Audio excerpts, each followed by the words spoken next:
ខ្ញុំកើតមកថ្មីមែនទេនេះជាអ្នកណាខ្ញុំណែណាឆ្នាំ1980ជាតិមុនខ្ញុំដឹកនាំក្រុមល្បាតនៅកោះ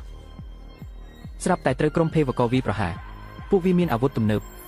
គ្រាប់កាំភ្លើងដូចភ្លៀងតែក្រុមយើងមានតែគ្រាប់ហ្វឹកហាត់គ្រប់គ្នាយល់ពមដកថយភ្លាម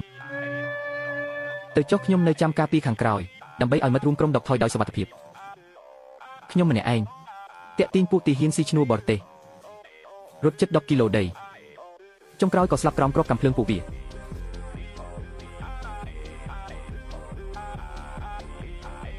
សំណាងហើយដែលមេឃមានភ្នែកឲ្យខ្ញុំកើតមកថ្មីម្ដងទៀត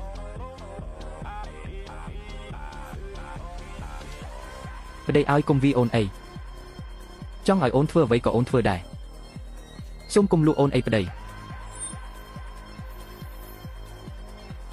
ម្ចាស់រូបកាយនេះជាមនុស្សញៀនល្បែងសោះជំពាក់បំណុលគេវ៉ាន់ដុកថែមទាំងគិតយកប្រពន្ធទៅសងបំណុលទៀតមនុស្សបែបនេះមិនគួររស់នៅទេកុំខ្លាចខ្ញុំមិនធ្វើបាបអ្នកទេចេញមកឲ្យលឿន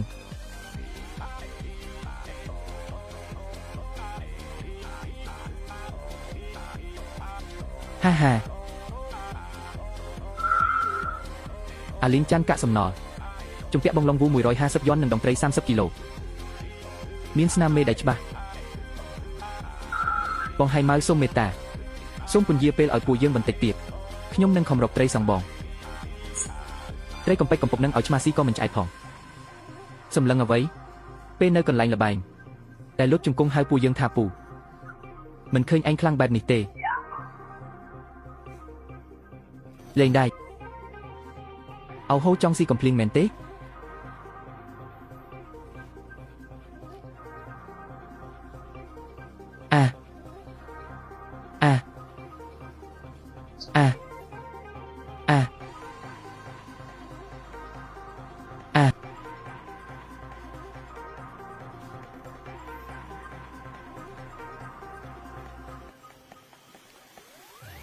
មកនៅពីក្រោយខ្ញុំនេះ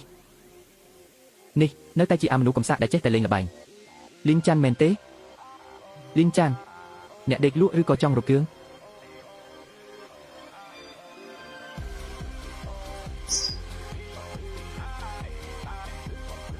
ពួកឯងចូលមកព្រមគ្នាទៅ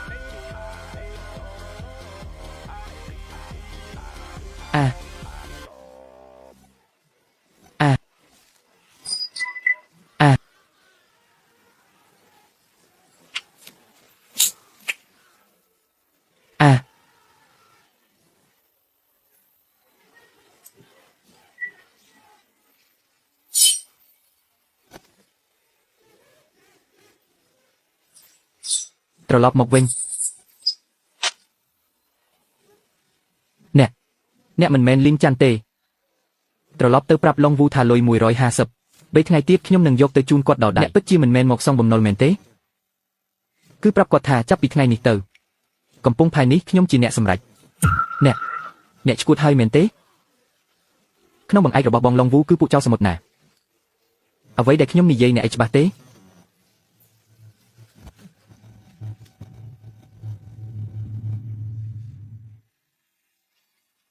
អ្នកជានរណាឲ្យពិតប្រាកដខ្ញុំជាប្តីរបស់អ្នកមិនមែនលីងចាន់ទេលីងចាន់មិនចេះវីតបទេរឹតតែមិនចេះការពីខ្ញុំកាលពីមុនមិនមែនបែបនេះទេចាប់ពីពេលនេះទៅគឺបែបនេះហើយក្នុងផ្ទះគ្មានអាហារ5ថ្ងៃមកហើយ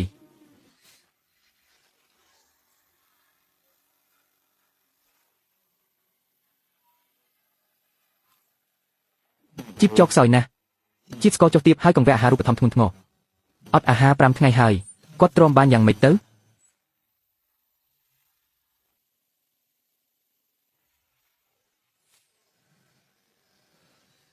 កុំទៅសមុទ្រនោះសមុទ្រមរណៈនោះមិនដែលឃើញទុកនេសាទណាត្រឡប់មកវិញទេចាំខ្ញុំត្រឡប់មកវិញខ្ញុំមិនឃ្លានទេខ្ញុំទ្រាំបានបាត់ដៃត្រជាក់ស្រេបសីតុណ្ហភាពរាងកាយកំពុងធ្លាក់ចុះបើមិនបានញ៉ាំអីទេយប់នេះប្រហែលមិនរួចខ្លួនទេ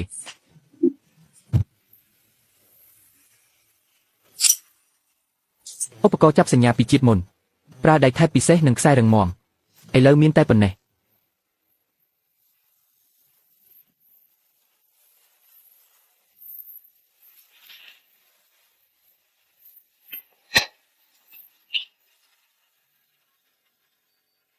តែប៉ុណ្ណេះក៏គ្រប់គ្រាន់ដែរ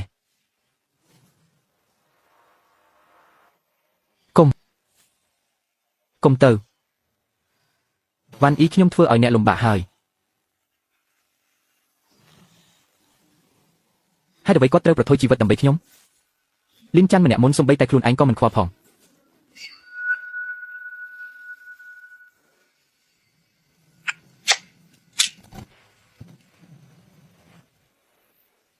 ទុកនេះមិនអាចទ្រាំនឹងរលកសមុទ្របានលើសពី2ម៉ោងទេត្រូវតែដោះស្រាយឲ្យលឿន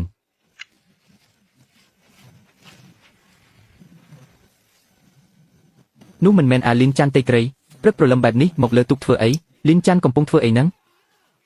ចេញទៅនេសាទពីព្រលឹមម្លេះអូពូហ្វូសោះសុំទោសផងពូអាប់ក្រាស់ពេកខ្ញុំមើលមិនឃើញពូទេដឹងថាអាប់ក្រាស់ហើយនៅហ៊ានចេញទៅនេសាទទៀតស្ដាប់ពូទៅចាំថ្ងៃរះសិនចាំទៅធ្វើមិនបានបើមិនរកស៊ីក៏មិនដឹងធ្វើមិនដែរប្រពន្ធខ្ញុំកំពុងរងចាំនៅផ្ទះចុះឯងនឹងទៅណាទៅតំបន់សមុទ្រមរណៈថាឯណាលីនច័ន្ទអញឈួតហើយកន្លែងនោះគ្មានមនុស្សរស់នៅទេអ្នកនេសាទដែលចូលទៅមិនដែលឃើញនរណារស់ត្រឡប់មកវិញទេគេថាបើមិនចូលក្នុងរណ្ដៅខ្លាធ្វើមិនចាប់កូនខ្លាបានម្យ៉ាងទៀតរលកកាន់តែខ្លាំងត្រីកាន់តែថ្លៃត្រូវតែមានអ្នកហ៊ានទៅមិនអីទេពូកុំបារម្ភអីសុំខ្ចីភ្លើងបន្តិច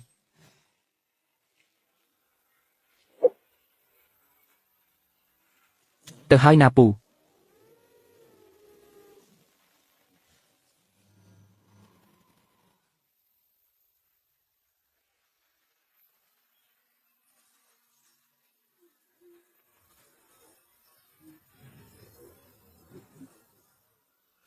សីតុណ្ហភាពទឹកទាបជាងធម្មតា3ដងមានចរន្តទឹកត្រជាក់ហូរឡើងពីបាតសមុទ្រមានភ្លេកទន់ច្រើនត្រីក៏ច្រើនស៊ីចំណីឆ្អែតមានរបស់ធំនៅខាងក្រោម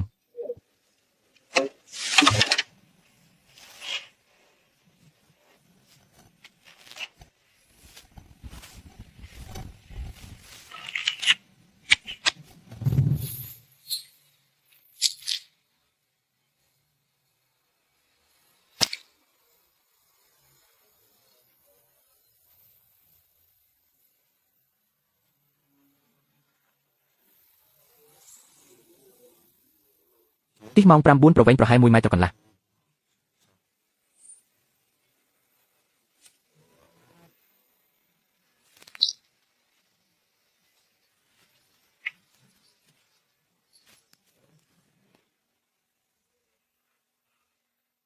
ប្រព័ន្ធចាប់សញ្ញាគោលដៅច្បាស់លាស់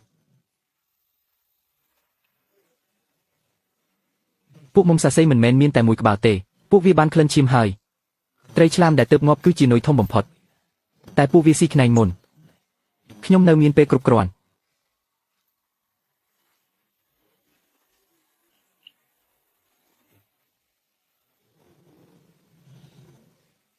ប្រព័ន្ធចាប់សញ្ញាគ្រោះថ្នាក់ត្រូវបានដោះស្រាយ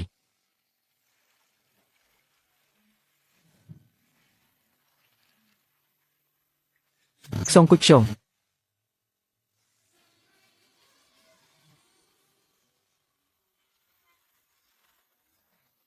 មឹកយ៉ា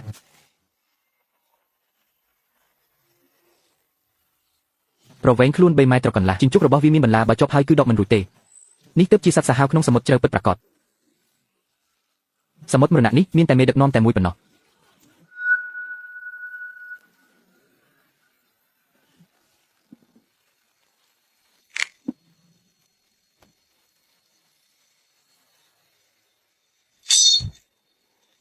ក្តារទូកជាចំណុចទម្ងន់ខ្លួនខ្ញុំជាកម្លាំងទប់វាហាក់ដូចជាកំពុងទាញព្រាត់ជាមួយទូកទាំងមូល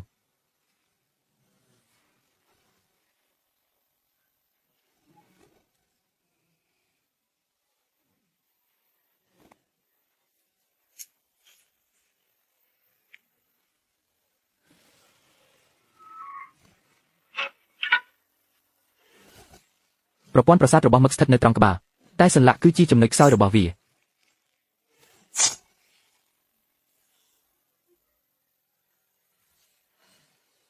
ប្រព័ន្ធចាប់សញ្ញាបញ្ជាក់គោលដៅ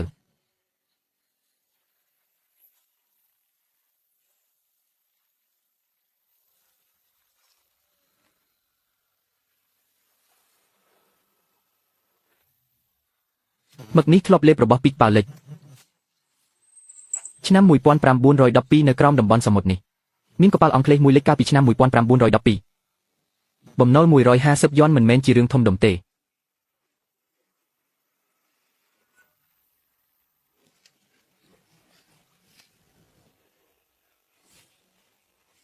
តែខ្ញុំហើយម៉ៅមិនចាំ3ថ្ងៃទេគេមិនមែនគូប្រកួតខ្ញុំឡើយឆ្លៀតពេលខ្ញុំចេញទៅនេសាទមកធ្វើបាបវ៉ាន់យូបងសុំទោសដែលធ្វើឲ្យអូនត្រូវលំបាកនៅរោងចក្រអ្វីទៀតអាលីនចាន់នោះវាហ៊ានចូលទៅតំបន់សមុទ្រមរណៈពេលនេះប្រហែលជាត្រូវត្រីឆ្លាមស៊ីអស់ឆ្អឹងទៅហើយគាត់មិនស្លាប់ទេខ្ញុំនឹងរងចាំគាត់ត្រឡប់មកវិញរងចាំហីអ្នកនេសាទចាស់ក្នុងភូមិថ្មប៉ព្រះទឹកនេះគ្មាននរណាម្នាក់ហ៊ានចូលទៅទីនោះទេចុះអាមនុស្សញៀនល្បែងម្នាក់នេះឯងកំពុងគិតស្អីគាត់មិនមែនជាលីងចាន់ម្នាក់មុនទៀតទេខ្ញុំជឿថាគាត់នឹងត្រឡប់មកវិញដោយសុវត្ថិភាពទោះបីជាគាត់ខ្លាំងដូចយក្សក៏ដោយឲ្យតែហ៊ានចូលទៅក្នុងតំបន់ហាមឃាត់នោះគឺត្រូវតែស្លាប់ចាប់ខ្លួននាងទៅកុំចូលមកបើពួកអ្នកហ៊ានចូលមកទៀតខ្ញុំនឹងស្លាប់នៅទីនេះអូហូអញហ៊ានគំរាមខ្ញុំផងអីពួកឯង3នាក់ចាប់នាងមក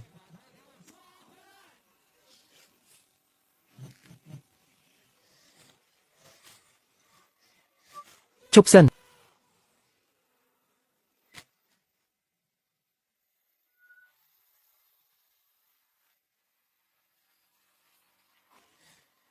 បងស្មានថាអូនមិនអាចត្រឡប់មកវិញបានទៅហើយបងប្រាប់ហើយថានឹងត្រឡប់មកវិញអូនទៅសមុទ្រមរណៈមែនទេហេតុអ្វីបានជាបងដឹងពូហ្វូប្រាប់បងគាត់ថាអូនចេញទៅម្នាក់ឯងខ្លាចមានរឿងមិនល្អវ៉ាន់យូកុំរងចាំទៀតអីប្តីញៀនល្បែងរហែជាស្លាប់ក្នុងសមុទ្រមរណៈបាត់ទៅហើយមិនអាចទេគាត់សន្យាថានឹងត្រឡប់មកវិញដោយសុវត្ថិភាពនាងនេះមិនក៏រឹងរូសម្លេះប្តីនាងវីនាងរាល់ថ្ងៃនាងនៅតែនឹកគេទៀតហីពូហ្វូតែថាតែខ្ញុំមានអារម្មណ៍ថាគាត់ផ្លាស់ប្ដូរហើយមនុស្សញៀនល្បែងម្នាក់នោះមានអីផ្លាស់ប្ដូរទៅទោះផ្លាស់ប្ដូរយ៉ាងណាក៏មិនចោលចរិតចាស់មិនបាត់ដែរមិនមែនទេថ្ងៃនេះពេលហើយម៉ៅនាំមនុស្សមកតាមរកខ្ញុំគឺគាត់ដែលចេញមុខការពារខ្ញុំមិនដែលដឹងសោះថាគាត់ចេះការពារខ្ញុំគិតថាគាត់ល្អជាងមុនច្រើនណាស់នាងប្រហែលជាឃ្លានរហូតវង្វេងហើយពេលនេះហើយនៅការពារគេទៀតស្ដាប់ពូទៅឆាប់លេងលេះជាមួយគេទៅធ្វើបែបនេះជីវិតអ្នកនឹងស្រួលជាងមុនបន្តិចហើយបាននៅដំណឹងទេលីងចានម្នាក់ដែលញៀនល្បែងនោះវាទៅនេសាទនៅតំបន់សមុទ្រគ្រោះថ្នាក់បាត់ហើយមកដល់ពេលនេះនៅមិនទាន់ឃើញត្រឡប់មកវិញទេខ្ញុំបានមើលហើយពេលនេះគាត់ប្រហែលជាស្លាប់មិនសល់សំបីតែឆ្អឹងទៅហើយគួរឲ្យអាណិតណាស់នៅក្មេងសោះបែរជាត្រូវមេម៉ាយហើយគួរឲ្យអាណិតគាត់ពិតមែនខ្ញុំរងចាំអ្នកមួយថ្ងៃមួយយប់ពេញស្មានតែមិនបានជួបអ្នកទៀតហើយតំបន់សមុទ្រគ្រោះថ្នាក់នឹងហាសើចង់ដាច់ខ្យល់ហើយត្រឹមតែអាអ្នកចាញ់បោកគេដូចលីងចាន់ក៏ហ៊ានទៅទីនោះដែរនេះវាច្បាស់ជាទៅរកទីបញ្ចប់ជីវិតហើយលីងចាន់អើយអ្នកមិនស៊ើបសួរឲ្យច្បាស់សិនទេតំបន់សមុទ្រគ្រោះថ្នាក់នោះជាតំបន់គ្មានមនុស្សរស់នៅទេអ្នកដែលទៅទីនោះមិនដែលឃើញនរណារស់ត្រឡប់មកវិញទេខ្ញុំថាគាត់នឹងគ្រាន់តែចង់សម្ញែងអួតប្រពន្ធខ្លួនឯងប៉ុណ្ណោះមិនក៏ពួកអ្នកចង់ឲ្យខ្ញុំស្លាប់ខ្លាំងម្ល៉េះឬមួយក៏មិនចង់បានលុយវិញហើយទោះអ្នកស្លាប់ឬមិនស្លាប់ក៏ដោយយ៉ាងណាក៏អ្នកត្រូវតែសងលុយដែលជំពាក់បងឡុងមកវិញដែរ150យន់មែនទេបានខ្ញុំមានមឹកយ៉ាក់មួយក្បាលទម្ងន់ដល់ទៅ200គីឡូគ្រប់គ្រាន់សម្រាប់សងបំណុលអ្វីមឹកយ៉ាក់200គីឡូមិនមែនទេលីងចាន់អ្នកចេះតែនិយាយកុហកទៀតហើយគិតថាខ្ញុំជឿសម្ដីអ្នកឬ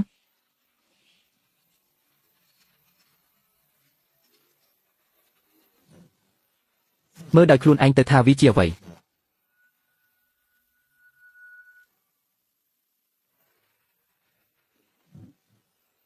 មើលដោយខ្លួនឯងទៅថាវាជាអ្វីនេះអ្នកនេសាទបានមែនទេអ្នកទៅតំបន់សមុទ្រគ្រោះថ្នាក់មែនទេថាទៅមឹកនេះគ្រប់គ្រាន់សងបំណុលហើយឬនៅបងម៉ៅមើលទៅមឹកនេះតម្លៃមិនថោកទេយ៉ាងហោចណាស់ក៏លក់បានរាប់ម៉ឺនយន់ដែរដល់ពេលនោះពួកយើងនឹងមានលុយចាយហើយពិតមែនហើយលក់បានលុយសងបំណុលរួចលុយដែលសល់គឺជារបស់ពួកយើងហាចាំអីទៀតបងម៉ៅយកព្រមទៅក្រោយមកពួកយើងនឹងមានជីវិតស្រួលហើយដល់ពេលនោះពួកយើងទៅញ៉ាំអីឆ្ងាញ់នៅឯទីក្រុងហើយរកស្រីស្អាតមកសប្បាយជាមួយគ្នាយកមឹកនេះទៅទូទាត់បំណុលចុះបងប្អូនលើករបស់របរទៅចប់ការងារហើយត្រឡប់ទៅផ្ទះវិញហាចាំសិន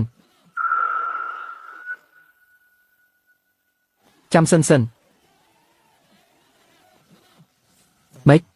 ចង់ត្រឡប់ពាក្យមែនទេខ្ញុំប្រាប់ឲ្យដឹងណាចាប់ពីថ្ងៃនេះទៅបើពួកឯងហ៊ានមកក្បែរប្រពន្ធខ្ញុំទៀតខ្ញុំនឹងអូសពួកឯងទៅបោះចោលក្នុងសមុទ្រឲ្យត្រីស៊ីហាហើយមួយទៀត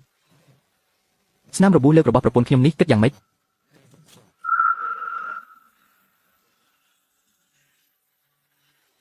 ទៅឲ្យឆ្ងាយពីនេះទៅ បើបងមកយឺតជាងនេះបន្តិចខ្ញុំប្រហែលជាត្រូវចាក់ចេញពីបងទៅហើយមិនអីទេបន្ទាប់ពីនេះអ្នកណាហ៊ានប៉ះអូនខ្ញុំនឹងមិនទុកវាទេបងដឹងទេពីមុនគេនិយាយពីខ្ញុំយ៉ាងម៉េចខ្លះគេថាខ្ញុំជារបស់សដែលគេបោះឲ្យបងគេថាខ្ញុំស័ក្តិសមតែនឹងធ្វើជាប្រពន្ធអ្នកញៀនល្បែងអ្នកណាថាគេនិយាយពេញកំពុងផៃនឹងចាប់ពីថ្ងៃស្អែកទៅគ្មានអ្នកណាហ៊ាននិយាយបែបនេះទៀតទេបងចង់ធ្វើអ្វីចាប់ពីថ្ងៃស្អែកទៅគ្មានអ្នកណាហ៊ាននិយាយបែបនេះទៀតទេបងចង់ធ្វើអ្វីឲ្យគេឃើញថាប្តីអូនជាអ្នកណាកុំបារម្ភមានបងនៅទីនេះគ្មានអ្នកណាហ៊ានធ្វើបាបអូនទេក្រុមហៃម៉ៅនឹងមិនព្រមនេះទេទោះថ្ងៃនេះគេចាញ់បងក៏ដោយតែបើលោកវូដឹងរឿងនេះលទ្ធផលនឹងមិនស្មានដល់ឡើយរឿងសំខាន់បំផុតពេលនេះគឺឲ្យអូនបានញ៉ាំអាហារអូនអង្គុយចុះចាំបន្តិចទៀតមានសាច់ញ៉ាំហើយអូនធ្វើម្ហូបបងដុតភ្លើងយើងជាប្តីប្រពន្ធនឹងគ្នាជាតិមុនខ្ញុំជាមេបញ្ជាការកងទ័ពជើងទឹកមិនដែលឮអ្នកណានិយាយពាក្យថាប្តីប្រពន្ធបែបនេះទេញ៉ាំស៊ុបយិនសិននេះសិនទៅស៊ុបមឹកកំពុងរងាស់បន្តិចទៀតអូនឃ្លានយូរហើយកុំទាន់ញ៉ាំលឿនពេកក្រពះនឹងឈឺនេះជាត្រសក់សមុទ្របងរាវបានពីក្នុងថ្មប៉ព្រះទឹករបស់ធម្មជាតិយ៉ាងហោចណាស់ក៏10ឆ្នាំដែរបងយកមកចំអិនបែបនេះមែនទេចុះឲ្យធ្វើម៉េចអូនដឹងទេថាបើយកទៅលក់បានលុយច្រើនប៉ុណ្ណាដឹងហើយបងនៅយកមកយើងនៅជំពាក់បំណុលគេណាមនុស្សសំខាន់ជាងលុយទៅទៀត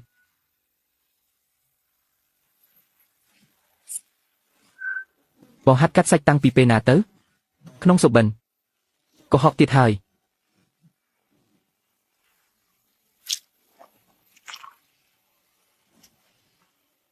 ញ៉ាំយឺតប្រយ័ត្ននៅលេប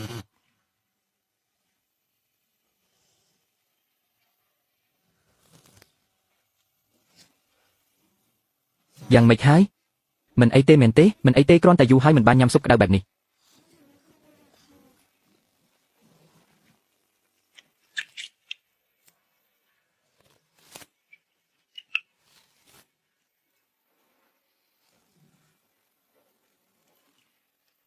អ្នកដែលឃ្លានយូរតែងតែបែបនេះគាត់កំពុងតែសន្សំទុកញ៉ាំបន្តិចម្ដងវ៉ាន់យូឯងយ៉ាងម៉េចហ្នឹងរសជាតិមិនឆ្ងាញ់មែនទេមិនមែនខ្ញុំមិនហ៊ានញ៉ាំច្រើនទេខ្លាចញ៉ាំអស់ពេលនេះទៅពេលក្រោយគ្មានអ្វីញ៉ាំទៀតមិនអីទេញ៉ាំឲ្យឆ្អែតទៅញ៉ាំអស់នៅមានក្នុងឆ្នាំងទៀតមិនបាច់ទេខ្ញុំឆ្អែតហើយចុះបើទុកសាច់ដែលនៅសល់នេះទុកញ៉ាំពេលក្រោយវិញមិនបានទេសាច់ប៉ុន្មានដុំនេះទុកដល់ស្អែកច្បាស់ជាជូរហើយចុះធ្វើម៉េចទៅនៅសល់ច្រើនម្លេះបើចោលក៏ស្ដាយដែរបើចង់ទុកចាំខ្ញុំបង្រៀនធ្វើសាច់ក្រៀមទុកញ៉ាំបានដល់កន្លះខែណោះចុះបើថ្ងៃណាមួយគ្មានអ្វីញ៉ាំទៀតនោះរឿងនឹងមិនអីទេក្នុងសមុទ្រមានអាហារច្រើនណាស់ញ៉ាំអស់ចាំខ្ញុំទៅរកទៀតក្លិនអីនឹងឈ្ងុយម្លេះ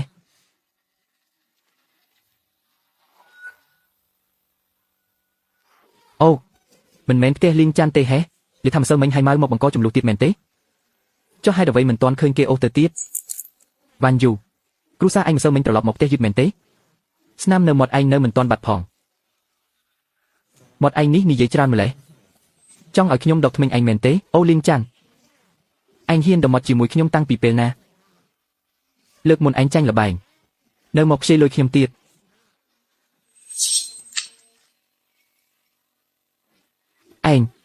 ឯងយកលុយមកពីរើបានពីសមុទ្រមានការអីទៀតទេ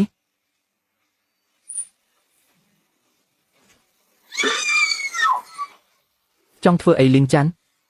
ឥឡូវឯងចង់សម្លាប់ខ្ញុំមែនទេឯងសាកប៉ះខ្ញុំមើលទុកវាទៅគេគ្រាន់តែខឹងរឿងគេជេរមិនបានសម្រេច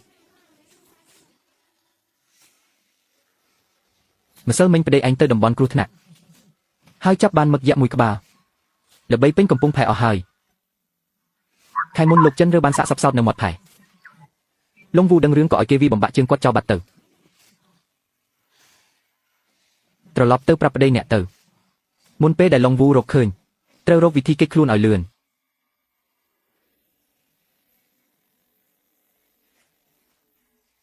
ស្រីម្នាក់នេះទុះមាត់ដាច់បន្តិចតែនាងមិនមែនមនុស្សល្ងងទេអាចឈរជើងនៅកំពង់ផែបានមិនមែនពឹងតែមាត់ទេ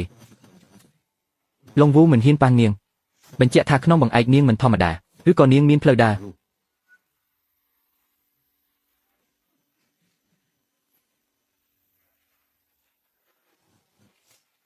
ខ្ញុំមិនត្រឡប់ទៅវិញទេមានតែរូទេទើបមានផ្លូវថយក្រោយលីងចាន់អ្នកពិតជាខ្លាំងមែនវាហើយងាវហើយនៅអាចរស់ត្រឡប់ពីតំបន់គ្រោះថ្នាក់បានទៀត មានការអីនិយាយមកមានគេរីកាថាអ្នកលួចចូលតំបន់គ្រោះថ្នាក់ថែមចាប់បានមឹកយ៉ាក់មួយនិងត្រីគុជខ្យងរាប់សិបគីឡូរបស់ទាំងនេះជារបស់ខ្ញុំទាំងអស់ហេតុអ្វីបានជាត្រូវឲ្យអ្នកព្រោះអ្វីក្នុងសមុទ្រនេះស្ថិតក្រោមការគ្រប់គ្រងរបស់ខ្ញុំបើមិនដឹងរឿងទេក៏ទៅឲ្យឆ្ងាយទៅអ្នកមកពីខាងការពីសមុទ្រឬខាងយូចឹងកុំមកមាត់រឹងដាក់ខ្ញុំមឹកយ៉ាក់និងត្រីរបស់អ្នកខ្ញុំដឹកយកទៅអស់ហើយឈប់ដាក់ទំនិញចុះអ្នកធ្លាប់ជាទាហានមែនទេវាជារឿងរបស់អ្នកឬក្បាច់គុណបែបនេះអ្នកនេសាទធម្មតាមិនអាចធ្វើបានទេ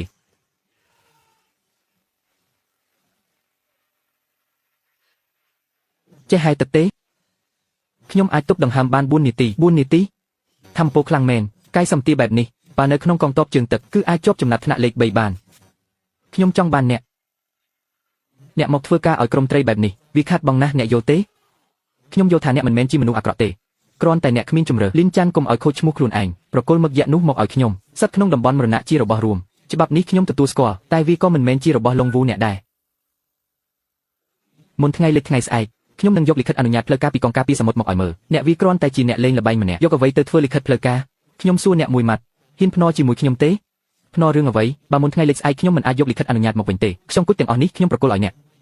ជីវិតខ្ញុំក៏ប្រគល់ឲ្យអ្នកដែរតែបើខ្ញុំយកឯកសារមកវិញបានបើអ្នកហ៊ានតែលូកដៃមកទៀតខ្ញុំនឹងចាប់អ្នកទៅព្យួរលើបង្គោលភ្លើងយកពមបើស្អែកមុនថ្ងៃលេខអ្នកយកមកមិនបានហះទៅអ្នកឈួតហើយយើងមិនដែលទៅដល់ទីរួមស្រុកផងតើទៅយកលិខិតនោះដោយរបៀបណាគុជខ្មៅនេះលោកមេបញ្ជាការចៅគាត់កំពុងតាមរកគុជខ្មៅពីដើម្បីយកទៅព្យាបាលភរិយាគាត់របស់នេះអាចបើកផ្លូវឲ្យយើងបានចុះបើគាត់មិនព្រមទទួលខ្ញុំអាចចូលទៅក្នុងកងការពីអ្វីបានជាអ្នកមិនខ្លាចអ្វីសោះខ្លាចតើពេលខ្ញុំត្រឡប់មកយឺតអ្នករបស់ក្នុងឆ្នាំងត្រូវញ៉ាំឲ្យអស់មួយចានកុំលាក់ទុករងចាំខ្ញុំត្រឡប់មកវិញអ្នកតែងតែនិយាយបែបនេះជប់សិនមកធ្វើអ្វីខ្ញុំមកជួបលោកមេបញ្ជាការចៅមានគុជខ្មៅ100ឆ្នាំចង់អ្នកជាអ្នកណាខ្ញុំលីងច័ន្ទមកពីភូមិថ្មប៉ព្រះទឹកមិនដែលឮឈ្មោះសោះមើលទៅអ្នកជាអ្នកនេសាទមែនទេលោកមេបញ្ជាការរវល់ណាស់មកពីណាក៏ទៅវិញទៅ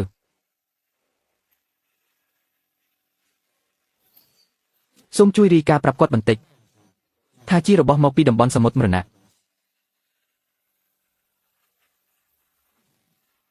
អ្នកថាគុជខ្មៅនេះមកពីសមុទ្រមរណៈមែនទេបាទអាល្អិតកន្លែងនោះអ្នកនេសាទចូលទៅ10ស្លាប់ទាំង10អ្នករស់មកវិញបានដោយរបៀបណាសំណាងល្អទេខ្ញុំធ្វើទាហាន30ឆ្នាំមកហើយមិនជឿលើសំណាងទេអ្នកចង់បានលិខិតអនុញ្ញាតទិញផលនេសាទមែនទេខ្ញុំចង់នាំផលនេសាទភូមិខ្ញុំទៅលក់តាមផ្លូវច្បាប់មានសិទ្ធិអ្វីបើអញ្ចឹងខ្ញុំបន្ថែមជីវិតខ្ញុំមួយទៀតជីវិតអ្នកណាបើអ្នកឲ្យខ្ញុំធ្វើជាអ្នកទិញផលនេសាទខ្ញុំធានាថានឹងយកផលនេសាទមកជូនភ្លាមបើខ្ញុំធ្វើឲ្យអ្នកខាតខ្ញុំនឹងលោតទឹកសមុទ្រអាល្អិតខ្ញុំធ្វើទាហានរាប់សិបឆ្នាំមិនដែលមើលមនុស្សខុសទេខ្លួនអ្នកមានក្លិនពិសេសមួយក្លិនអីហ្នឹងក្លិនសមុទ្រនិងក្លិនគ្រាប់រំសេវអ្នកធ្លាប់ធ្វើទាហានមែនទេប្រហែលជាក្នុងសុបិន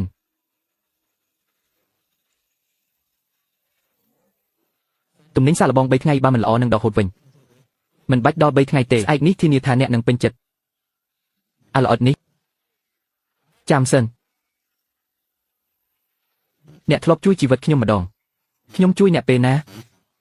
រដូវរងាឆ្នាំមុននៅកំពង់ផែពួកក្មេងទំនើងចង់កាប់ខ្ញុំអ្នកបានជួយរងកម្មបិទជំនួសខ្ញុំនោះជារឿងរបស់ម្ចាស់ដើមគេទេអាម្នាក់នោះធ្លាប់ធ្វើរឿងបែបនេះដែរហេពេលនោះអ្នកដេកដួលលើដីគេវាអ្នកដូចឆ្កែតែអ្នករងជំនួសខ្ញុំនឹងចងចាំរឿងនេះពេញមួយជីវិតចាប់ពីថ្ងៃនេះទៅអ្នកជាមនុស្សរបស់ខ្ញុំអ្នកណាហ៊ានប៉ះអ្នកឲ្យវាមករកខ្ញុំអរគុណលោកមេបញ្ជាការចាំសិនហាន់ប៉ៅរ៉េនបាទថ្ងៃចិត្តលេខហើយបើកឡានជីបខ្ញុំជូនអាល្អិតនេះទៅភូមិថ្មប៉ព្រះទឹកវិញបាទទៅចុះកូនប្រុសឡុងវូដៃអ្នកលោកមិនដល់ទីនេះទេមុនថ្ងៃលេខខ្ញុំនឹងត្រឡប់មកវិញ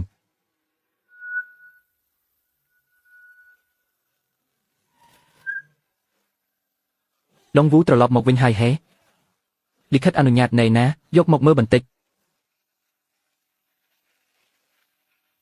អ្នកយកវាបានដោយរបៀបណាបើកភ្នែកឆ្កែរបស់អ្នកធំមើលឲ្យច្បាស់ថាគេបោះត្រាអ្វីអានឲ្យខ្លាំងឲ្យអ្នកនៅកំពង់ផែស្ដាប់ឲ្យច្បាស់តែងតាំងលីនចាន់ជាអ្នកទិញទំនិញពិសេសរបស់កងការពីសមុទ្រគ្មានអង្គភាពណាឬបុគ្គលណាហ៊ានរារាំងឡើយខ្ញុំសួរអ្នកពេលខ្ញុំមិននៅអ្នកហ៊ានចង់ប្រពន្ធខ្ញុំនឹងដាំឈើរឿងនេះគិតយ៉ាងម៉េចស្មានថាខ្ញុំយកលិខិតនេះមកមិនបានមែនទេ ប្រាប់ឲ្យដឹងចុះឡុងវូចាប់ពីថ្ងៃនេះទៅគ្រឿងសមុទ្រនៅភូមិថ្មប៉ព្រះទឹកគឺខ្ញុំជាអ្នកសម្រេចបើដៃអ្នកហ៊ានលូកចូលមកទៀតខ្ញុំនឹងចាប់អ្នកព្យួរលើបង្គោលភ្លើងហើថ្ងៃ3ថ្ងៃកុំអាលអួតអាំងពេកអ្នកដឹងទេថាខ្ញុំមានក្នុងបង្អែកជាចោរអ្នកហ៊ានប៉ះពាល់ជាមួយពួកវាដែរឬគេនៅសមុទ្រខ្ញុំនៅឯគោកបើគេហ៊ានឡើងមកខ្ញុំនឹងធ្វើឲ្យគេដេកត្រឡប់ទៅវិញ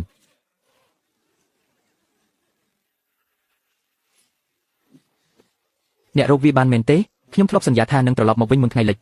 ខ្ញុំស្មានថាអ្នកមិនអាចត្រឡប់មកវិញបានទៀតហើយខ្ញុំមិនឲ្យអ្នករងចាំយូរទៀតល្អខ្ញុំនឹងជឿអ្នកចាប់ពីពេលនេះទៅខ្ញុំនឹងជឿអ្នកលីងចាន់តើអ្នកជានរណាឲ្យពិតប្រាកដគ្រាន់តែជាអ្នកនេសាទមែនទេអ្នកនេសាទទេណាអាចមានបានទិញទំនិញពិសេសបានថែមទាំងឲ្យកងការពីសមុទ្របើករថយន្តយោធាជូនមកទៀតសូម្បីតែម្សៅនិងសាច់ជ្រូកក៏គេឲ្យអ្នកដែរខ្ញុំគ្រាន់តែសំណាងល្អប៉ុណ្ណោះបានហើយបើអ្នកមិនចង់និយាយក៏មិនបាច់និយាយទៅបងប្រុសបែបនេះទើបហៅថាជាប្រុសពិតប្រាកដពិតជាអស្ចារ្យណាស់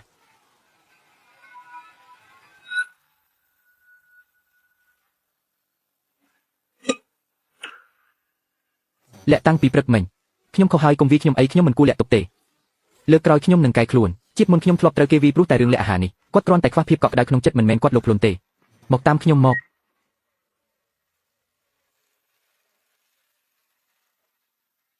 ទាំងអស់នេះគឺនេះជាអ្វីដែលខ្ញុំយកគុជខ្មៅទៅដូរជាមួយកងការពីទើបបានរបស់ទាំងនេះមកបូករួមទាំងរបស់ក្នុងឡានទៀតយើងអាចហូបបានមួយឆ្នាំពេញ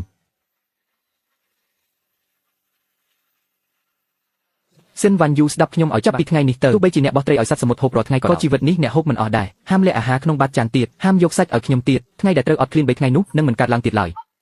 តាំងពីខ្ញុំរៀបការជាមួយអ្នកមកខ្ញុំមិនដែលបានហូបឆ្អែតម្ដងណាទេពីមុនឲ្យតែអ្នកចាញ់លបែងអ្នកតែងតែវាខ្ញុំវារួចសំបីតែទឹកត្រជាក់មួយកែវក៏មិនឲ្យខ្ញុំដែរខ្ញុំខ្លាចថាហូបពេលនេះហើយនឹងគ្មានពេលក្រោយទៀតរឿងពីមុនកុំនិយាយដល់ទៀតអីចាប់ពីថ្ងៃនេះទៅយើងនឹងរស់នៅយ៉ាងមានក្តីសុខ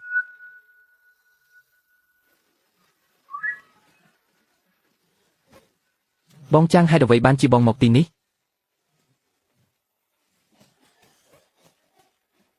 ឆ្នាំងនៅឯណា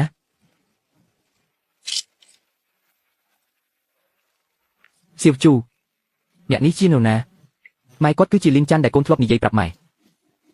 គឺអាអ្នកញៀនល្បែងម្នាក់នោះតែម៉ែឥឡូវគាត់មិនដូចមុនទេ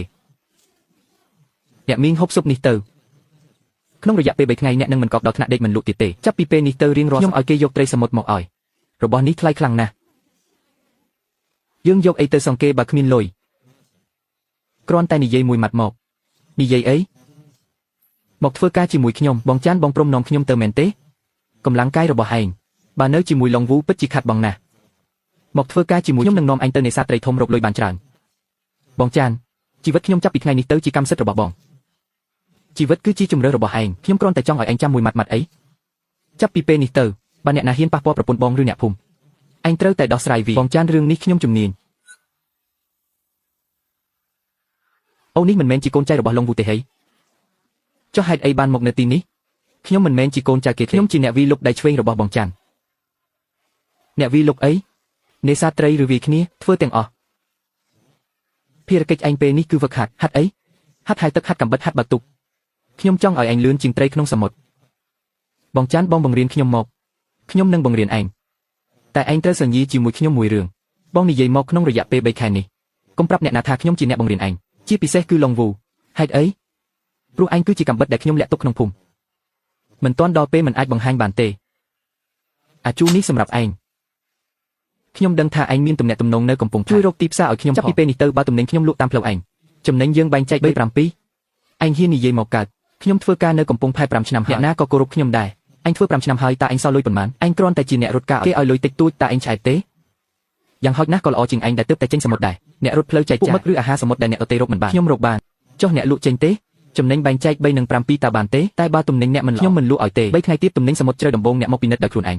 អាវុធដ៏មុតស្រួចរបស់ទំនាក់ទំនងរបស់អាជូការនៅភូមិថ្មប៉ព្រះទឹកចាប់ផ្ដើមបានហើយឡុងវូប្រហែលជាមិនព្រមចុះចាញ់នេះទេតែក្នុងពេលដែលជ្រើសរើសផ្លូវនេះហើយនោះទោះជាអ្នកណាមកក៏ដោយខ្ញុំលីងចាន់នឹងតាំងទាំងអស់ទំនិញនេះគុណភាពល្អណាស់មឹកក្រៀមនេះថ្លាស្អាតត្រសក់សមុទ្រក៏ធំស្មើល្អខ្យងគុជនេះទៀតពិតជាអស្ចារ្យគុជនេះបើពួកសហករណ៍ឃើញច្បាស់ជាដណ្ដើមគ្នាទិញលក់បានប៉ុន្មានសហករណ៍ទាំង3នៅទីរួមស្រុកបូករួមទាំងពួកឈ្មួញកណ្ដាលនៅកំពង់ផែទំនិញនេះយ៉ាងហោចណាស់ក៏បានប៉ុណ្ណេះដែរ3300អ្នកមិនយកពីទីផ្សារឬធ្វើជាល្ងងបើជុំនេះលក់ដែរជុំក្រោយគេនឹងទិញទ្វេដងទោះ10ដងក៏ខ្ញុំមានដែរអញ្ចឹងខ្ញុំទៅសិនហើយត្រឡប់មកវិញមុនមេឃងឹតចាំបន្តិចជូហ្វឺឯងចាំផ្ទះបងចាងទុកចិត្តចុះអ្នកណាហ៊ានចូលមកក្នុងផ្ទះខ្ញុំនឹងកាច់កោវាចោលមិនមែនចាំតែផ្ទះទេគឺត្រូវការពារមនុស្សយកទេ សវត្ថិភាពរបស់បងស្រីទុកចិត្តលើខ្ញុំចុះសម្លឹងមើលមាត់ភូមិឲ្យជាប់បើមានមនុស្សចម្លែកចូលមកត្រូវនាំបងស្រីរត់ចេញតាមផ្លូវក្រោយភ្នំភ្លាមទទួលបញ្ជាអ្នកនេសាទសោះហេតុអ្វីវឹកហាត់គេបានដល់ថ្នាក់នេះ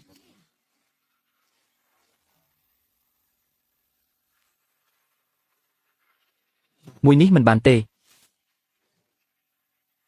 ខ្ញុំប្រើកាំបិតមិនចេះទេខ្ញុំបង្រៀនអ្នកចាំចំណុចពីរនេះកញ្ចឹងគោលផ្លូវបើមានអ្នកណាហ៊ានប៉ះពាល់អ្នកចាក់ចំកន្លែងទាំងពីរនេះចាក់ចូលហើយកុំដកចេញអ្នកដឹងមែនទេថាមានគេនឹងមកខ្ញុំធ្លាប់ជំពាក់លុយនៅកាស៊ីណូទីរួមស្រុក200យ៉នអ្នកដែលឲ្យខ្ចីលុយនោះគឺដាវប៉ាឈីមកពីក្រៅតំបន់ខ្សែដែលឡុងវូបានភ្ជាប់ឲ្យគេម្សិលមិញឡុងវូខាត់បងធ្ងន់ណាស់ខ្ញុំស្មានថាគេមិនព្រមបញ្ចប់ត្រឹមនេះទេថ្ងៃនេះដាវប៉ាឈីប្រហែលជាមកទារលុយ200យ៉នរឿងរកលុយសងគេខ្ញុំជាអ្នកដោះស្រាយអ្នកគ្រាន់តែចាំថាចុងកាំបិតត្រូវតែចង្អុលទៅហាមចង្អុលមកខ្លួនឯងខ្ញុំចាំបានហើយចាំខ្ញុំត្រឡប់មកវិញអ្នកតែងតែនិយាយបែបនេះរហូតលើកនេះក៏ដូចគ្នាទៅចុះបើយឺតជាងនេះឡានក្រុងនឹងបិទហើយ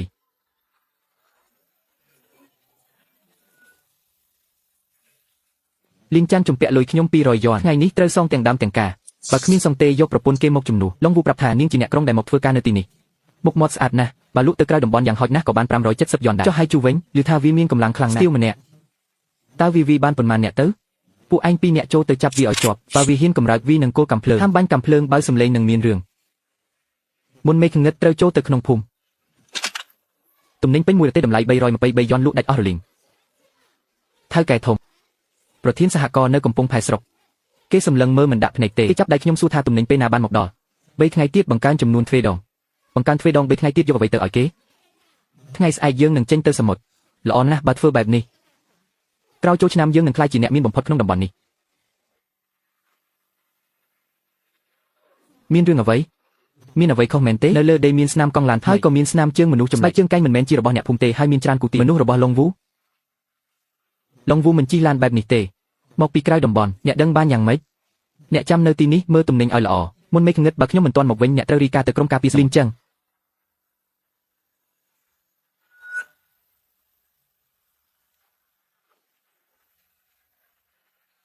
អូជីវិតរស់នៅទីនេះពិតជាមិនអន់ទេតើពួកអ្នកជានរណាលីនចាន់ជំពាក់លុយខ្ញុំ200យ៉នថ្ងៃនេះខ្ញុំមកយកមនុស្សឈប់សិនបងចាន់ចេញទៅក្រៅភូមិបាត់ហើយថ្ងៃក្រោយចាំមកវិញទៅថ្ងៃក្រោយហេអញមកលេងសាច់មែនទេថ្ងៃនេះបើមិនសងលុយក៏ត្រូវយកមនុស្សទៅ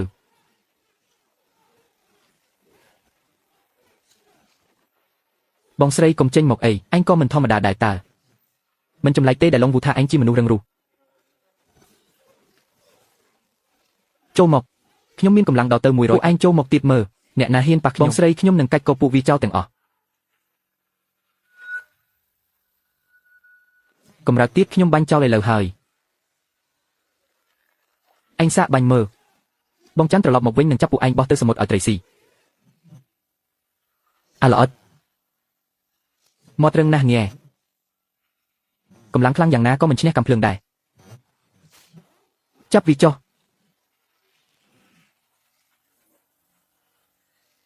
បងស្រីកុំចេញមកដាច់ខាតបងច័ន្ទចិត្តមកដល់ហើយពួកអ្នកកុំចូលមកឡុងវូនិយាយត្រូវមែនចាប់ឯងបានលីនច័ន្ទនឹងចុះចាញ់ហើយនាងតូចទម្លាក់កំបិតចុះខ្ញុំមិនទៅជាមួយពួកអ្នកទេខ្ញុំជាមនុស្សរបស់លីនច័ន្ទស្លាប់ក៏ជាខ្មោចរបស់លីនច័ន្ទដែរបើពួកអ្នកហ៊ានចូលមកទៀតខ្ញុំនឹងស្លាប់នៅទីនេះដល់ពេលនោះពួកអ្នកកុំសង្ឃឹមថានឹងបានលុយមួយកាក់សោះអញហ៊ានសាកម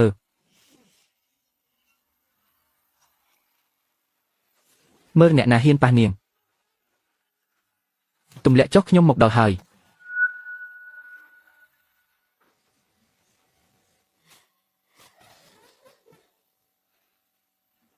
លីនចាន់ឡុងវូថាឯងចេញទៅក្រៅភូមិបាត់ហើយហេះដំណឹងរបស់វាខុសស្រឡះជីវិតរបស់ឡុងវូទុកគិតគ្នាពេលក្រោយចាំគិតរឿងយើងសិនរឿងបំណុលរបស់យើងយកលិខិតខ្ចីប្រាក់មក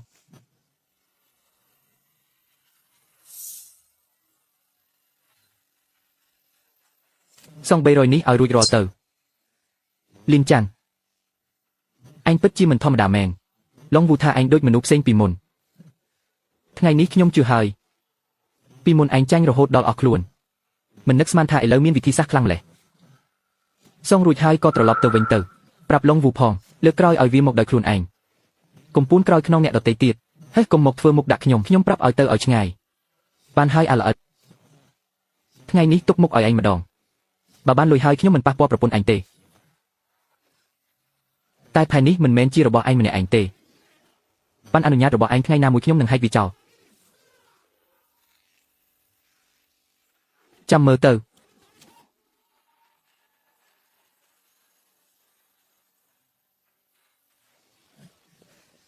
បងចាំងលោកវូនឹងដៅប៉ាឈីពួកវាជាបាក់ពុកតែមួយលោកវូចេញដីដៅប៉ាឈីចេញមនុស្សម្នាក់ចង់បានមុខមាត់ម្នាក់ចង់បានលុយពួកវាចាប់ដៃគ្នាដើម្បីលេងខ្ញុំហើយ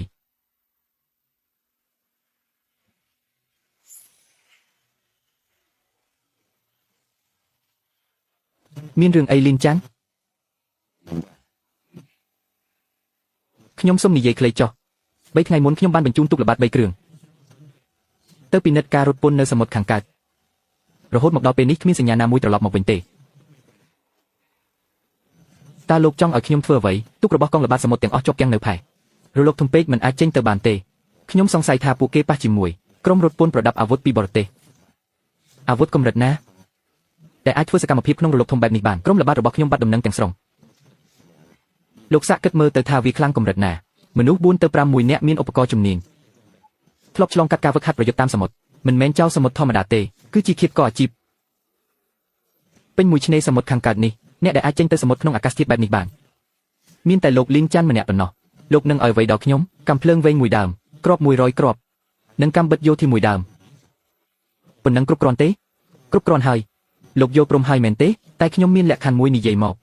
បើខ្ញុំមិនអាចត្រឡប់មកវិញសូមលោកជួយការពារប្រពន្ធខ្ញុំឲ្យមានសុវត្ថិភាពពេញមួយជីវិតមិនថាលោកវូឬដាវប៉ាឈីបើអ្នកណាម្នាក់ហ៊ានប៉ះសក់នាងមួយសរសៃខ្ញុំសូមផ្ញើជីវិតនាងនឹងលោកហើយលោកប្រកាសជាត្រឡប់មកវិញបានចុះបើខ្ញុំត្រឡប់មកវិញមិនបានខ្ញុំសន្យាថាចាប់ពីពេលនេះទៅប្រពន្ធលោកគឺជាកូនស្រីបង្កើតរបស់ខ្ញុំអ្នកណាហ៊ានប៉ះគាត់ខ្ញុំនឹងយកជីវិតទៅបដូរចុះលោកមេបញ្ជាការចៅវិញតើខ្ញុំត្រូវចេញដំណើរពេលណាឬឡើងចេញដំណើរភ្លាមបើពន្យាពេលមួយថ្ងៃឱកាសដែលពួកគេត្រឡប់មកវិញរស់ក៏កាន់តែតិច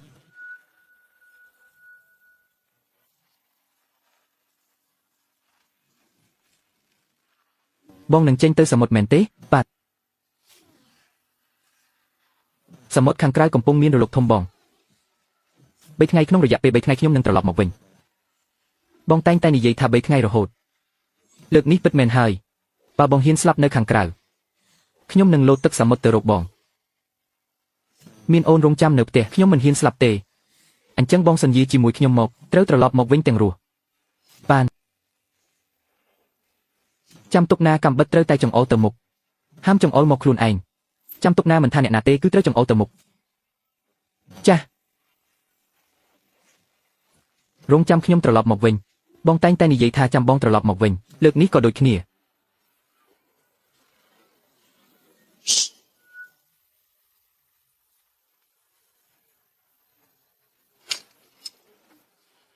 បងចៅរលកធំម្លេះម៉ែខ្ញុំធ្លាប់ប្រាប់ថាអាកាសធាតុបែបនេះចេញទូក10លិចអស់9មិនអីទេតាមផ្លូវខ្ញុំទៅចុះ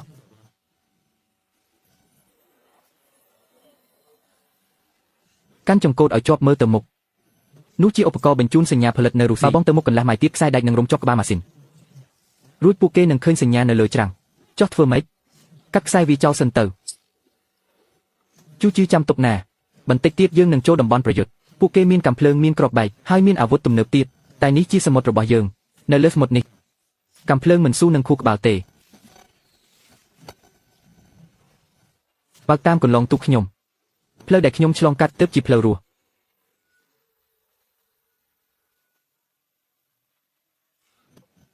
ទូកនោះជារបស់ពួកបរទេសមានដឹកទំនិញផង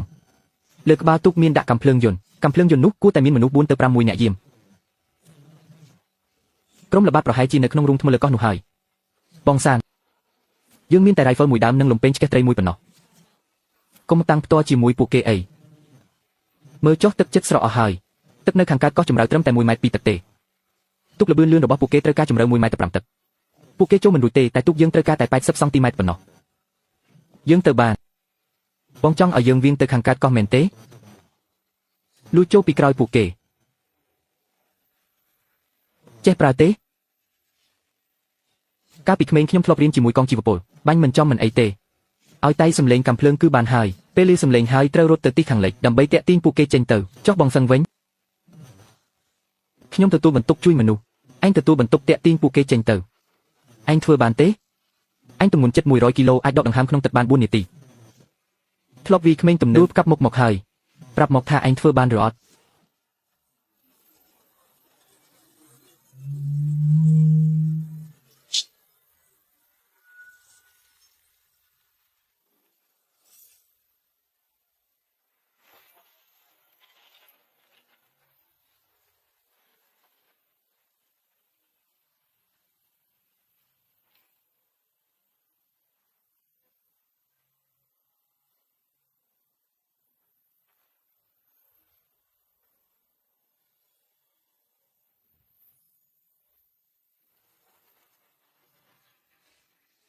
ទទួលបានសញ្ញាទឹកចូលគោលដៅទី1និងទី2បានដោះស្រាយរួចរាល់ខ្ញុំឈ្មោះលីនសានមេបញ្ជាការចៅបញ្ជូនខ្ញុំមកអ្នកទាំងអស់គ្នាមានសុវត្ថិភាពហើយពួកគេមាន6នាក់3នាក់កំពុងដើរល្បាតនៅខាងក្រៅពួកគេត្រូវបានគេតាក់ទាញចេញអ្នកទាំងអស់គ្នាដើររួចទេគាត់ដើរមិនរួចទេត្រូវសែងចេញគ្មានពេលទៀតទេបើពួកគេដឹងខ្លួនពួកគេនឹងត្រឡប់មកវិញអ្នកទាំងពីរជួយសែងគាត់ចុះទឹកពីខាងកើតទុកកំពុងរងចាំនៅទីនោះចុះបងវិញខ្ញុំនឹងនៅចាំទប់ទល់ពីក្រោយទុកកាដូឲ្យពួកគេបន្តិចទៅ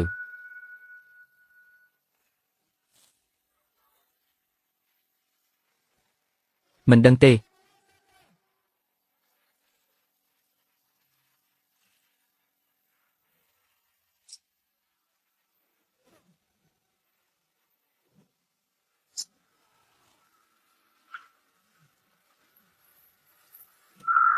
កុំកម្រើកបើកម្រើកខ្ញុំនឹងចង់ឯងជាប់នឹងថ្មនេះ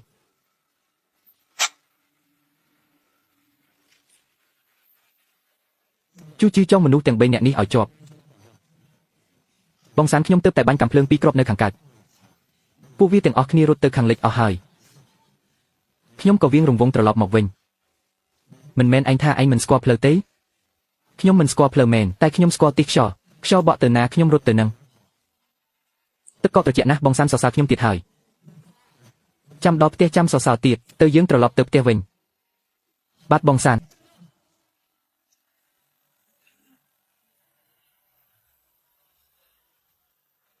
វ៉ាន់យូបងត្រឡប់មកវិញហើយ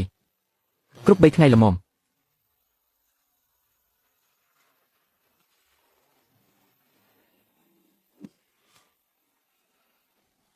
វ៉ាន់យូបងប្រាប់ហើយថាឲ្យចាំបងមកយឺត2ម៉ោងហើយតាមផ្លូវរលកធំពេកសមុទ្រត្រីត្រជាក់អស់ហើយបងយកទៅកម្ដៅទៅខ្សងគុជនេះវាបញ្ចេញខ្សាច់អស់3ថ្ងៃហើយល្អហើយអីចឹងវាមិនលេចទេបើបងកុហកអូន3ថ្ងៃទៀត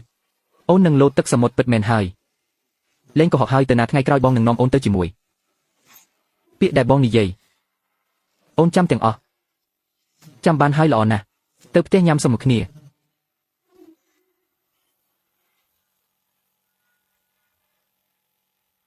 បងសានបងស្រីចាំខ្ញុំផង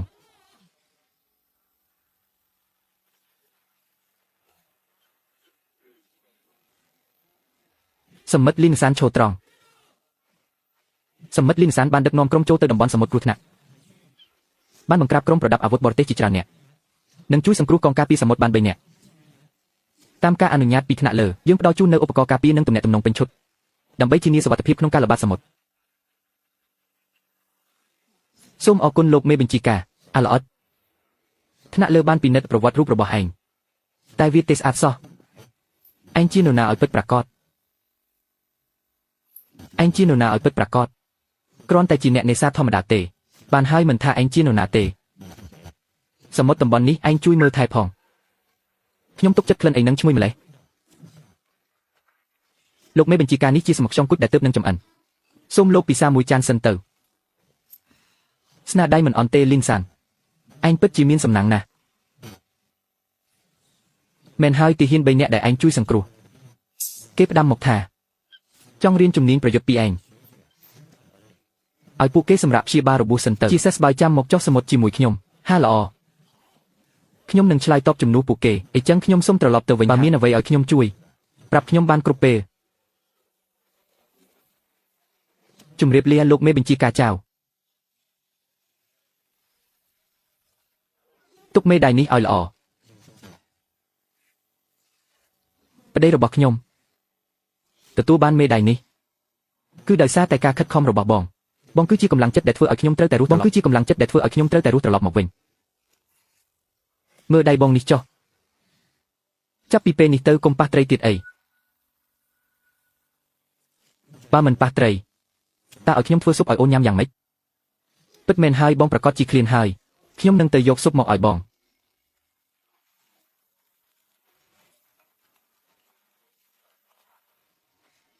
ញ៉ាំស៊ុបទៅបើកមាត់មកកុំកម្រើកអូននឹងបញ្ចុកបង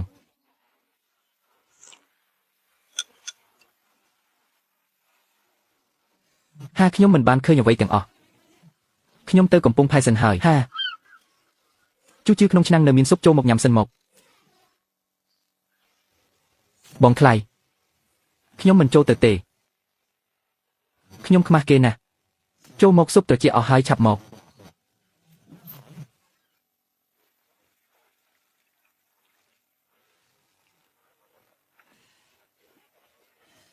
បងថ្លៃស៊ុបបងធ្វើឆ្ងាញ់ជាងនៅហាងក្នុងក្រុងទៀត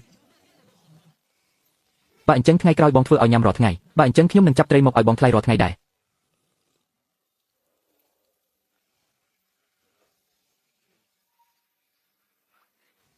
សមុទ្រមួយនេះមនុស្សទាំងនេះប៉ុណ្ណឹងគឺគ្រប់គ្រាន់ហើយផ្ទះរបស់លីនចាន់លើកមុនចូលទៅ6នាក់ដេកដួលអស់4នាក់ខ្ញុំប្រាប់ហើយថាម្នាក់នោះមិនធម្មតាទេមិនធម្មតាក៏ខ្លាចគ្រាប់បែកដែរ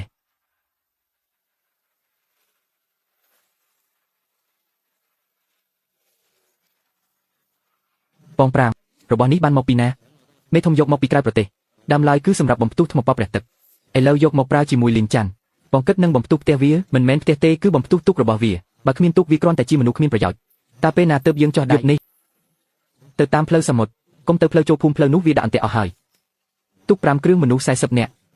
កាំភ្លើង20ដើមកាំបិទផ្គាក់មានគ្រប់គ្រាន់ថែមទាំងគ្រឿងផ្ទុះ2ប្រអប់ទៀតទូលីនចាំងខ្លាំងប៉ុណ្ណាក៏ដោយតើអាចទប់ទល់នឹងបង5បាននៅលើសមុទ្រឬលីថាយ៉ាវធីយិនក្រុមការពីឆ្នេរមានទំនាក់ទំនងល្អជាមួយគាត់យប់នេះយ៉ាវធីយិនចុះប្រជុំនៅទីរួមស្រុករងចាំគាត់ដឹងរឿងប្រហែលភ្លឺបាត់ហើយពេលពួកយើងឡើងគោកទឹកកំពុងផាយចោលសិនរួចដុតផ្ទះគាត់ចោលទៀតចាប់មនុស្សឲ្យអស់ស្រីយកទៅជាមួយប្រុសបោះចោលក្នុងសមុទ្រទៅបើលេងយ៉ានហ៊ានរីរ៉ាំងគុំទុកឲ្យវាសល់ធ្វើការនេះចប់កំពុងផាយនេះនឹងក្លាយជារបស់ពួកយើងមុនមេឃងឹតត្រូវតែឡើងទូកស្ដាប់ឲ្យច្បាស់ទាំងអស់គ្នាយប់នេះចូលភូមិឃើញនរណាកាប់ឲ្យអស់ឃើញអ្វីវាកំតិចឲ្យអស់ផ្ទះលេងយ៉ានកុំឲ្យសល់សំបីតែស្មៅមួយដើមបងឡងហូចោះប្រពន្ធគាត់វិញហេះយកទៅជាមួយលក់ទៅបរទេសអាចឲ្យពួកយើងចាយបានកន្លះឆ្នាំកុំនិយាយច្រើនចេញទុកលេងយ៉ានឯងមិនមែនខ្លាំងមែនទេយប់នេះអញនឹងឲ្យអញដឹងថាអ្វីទៅជាស្ដេចសមុទ្រ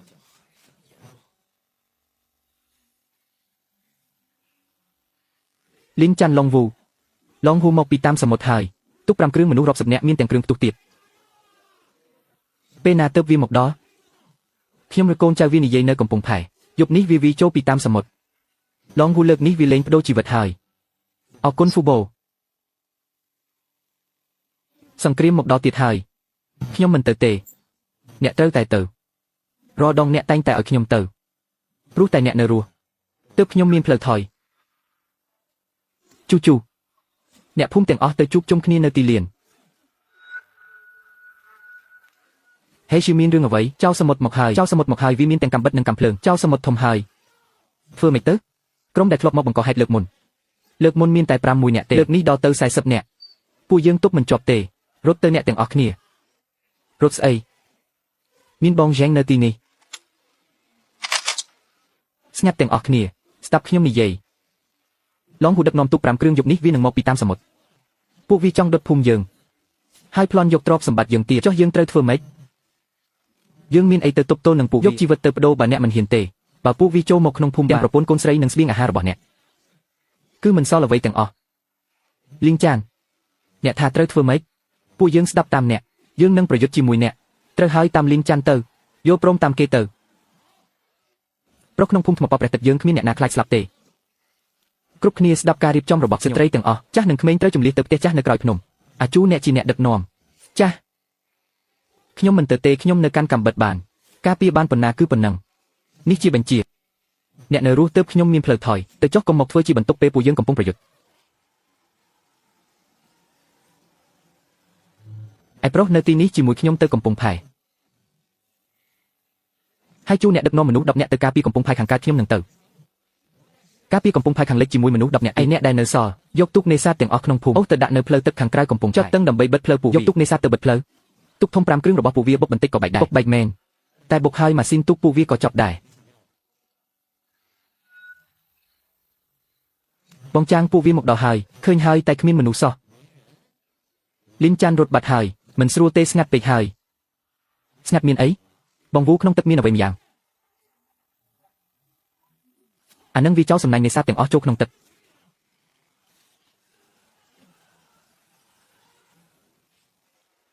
ឡងវូសូមស្វាគមន៍មកកាន់ភូមិថ្មប៉ព្រះបើកទូកចូលមកតាមផ្លូវទឹកនេះមក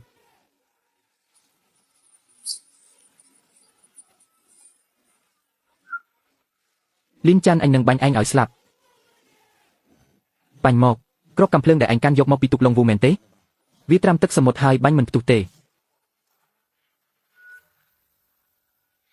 បងប្អូនទាំងអស់គ្នាសម្រុកចូលទៅ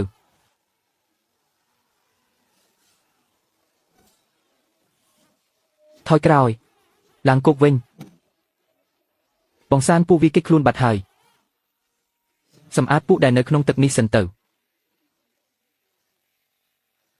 35នាក់បូករួមទាំង4នាក់ដែលរត់ទៅសរុប39នាក់រត់បាត់4នាក់ឡុង5ដាវ87និងកូនចៅ2នាក់ទៀតពួកវាឡើងគុកហើយប្រកាសជាមិនព្រមចុះចាញ់ទេជួអ្នកនៅទីនេះចាំមើលពួកនេះទៅចាំពេលក្រុមលោកចៅមកដល់ចុះបងសានវិញ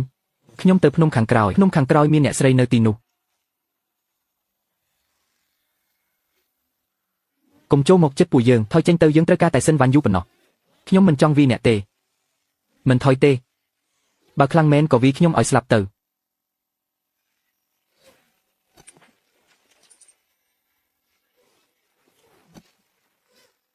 អញហ៊ានកម្រើកទៀតសាក់មើលវ៉ាន់យូកុំចេញមកណា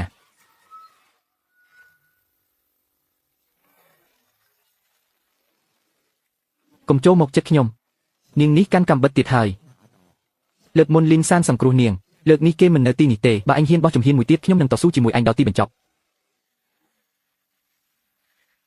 អញហ៊ានសាក់មើលលីនសានត្រឡប់មកវិញគេមិនទុកពួកអញឲ្យនៅសុខទេទៅពួកឯងចាប់ខ្ញុំទៅណាប្តីខ្ញុំនឹងកំទេចពួកឯងចោលមិនខានចាំដល់គេតាមមកដល់យើងទៅឆ្ងាយបាត់ហើយវ៉ាន់យូ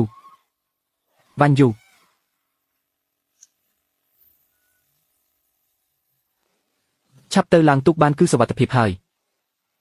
ឡើងទូកពីនោះទៅទូកទាំងអស់ត្រូវបានលីនសានបិទផ្លូវនៅកំពង់ផែអស់ហើយនៅខាងកើតកំពង់ផែមានទូកមួយទៀតខ្ញុំលាក់ទុកនៅទីនោះលីនសាននឹងមកដល់ឆាប់នេះស្ងាត់មាត់ដាវ87ហ៊ានប៉ះមនុស្សស្រីរបស់អញពិតជាចង់ស្លាប់មែនហើយឯងកុំចូលខ្ញុំបាញ់មែនហើយណាកំបិតនេះត្រាំទឹកសមុទ្រយូរហើយវាសាំអស់ហើយបើបាញ់ប្រកាសជាផ្ទុះដៃអញមិនខានខ្ញុំធ្លាប់ប្រាប់ហើយបើអញប៉ះនាងទៀតខ្ញុំនឹងកាត់ដៃអញចោលនិយាយពិតធ្វើពិត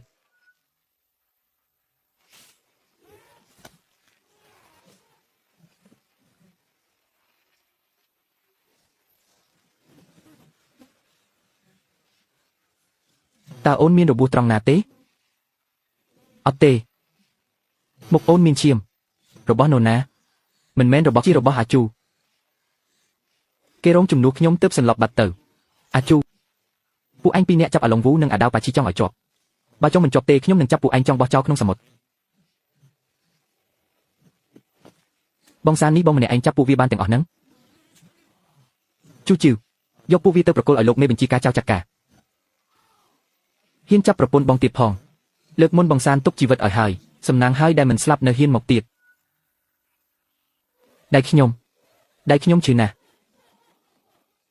ប្រាប់ហើយមែនទេជើងខ្ញុំស្ពឹកអស់ហើយឲ្យខ្ញុំជួយពឹងទេ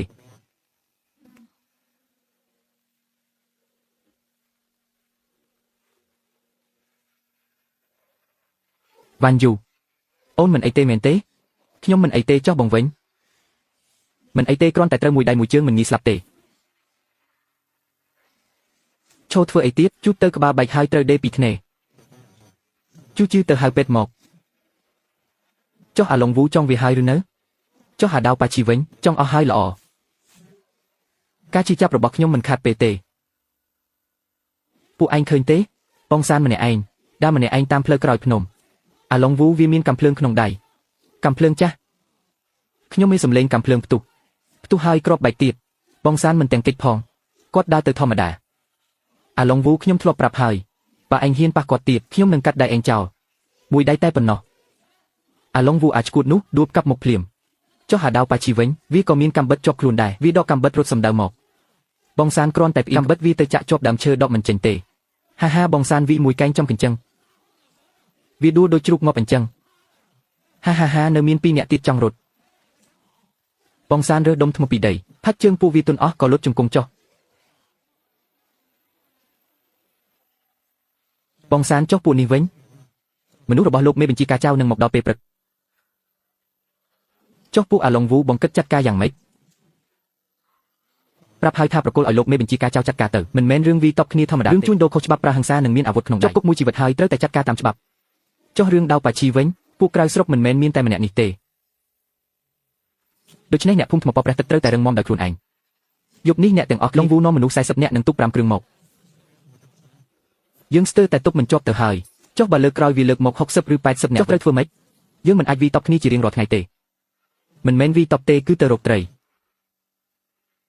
ចាប់ពីថ្ងៃស្អែកទៅខ្ញុំនឹងបង្រៀនអ្នកទាំងអស់គ្នាពីការនេសាទនៅសមុទ្រចេះដាក់មងរកគុជខ្យងនិងត្រសក់សមុទ្រចេញទៅម្ដងស្មើនឹងអ្នករកត្រីនៅជិតច្រាំងមួយខែទោះឡុងវូនិងដាវប៉ាឈីដួលរលំមិនមែនមានន័យថាគ្មានអ្នកថ្មីមកជំនួសទេមានតែខ្លួនឯងខ្លាំងទេទើបគ្មានអ្នកណាហ៊ានបំពេញលីងចានបងបង្រៀនពួកយើងពិតមែនឬ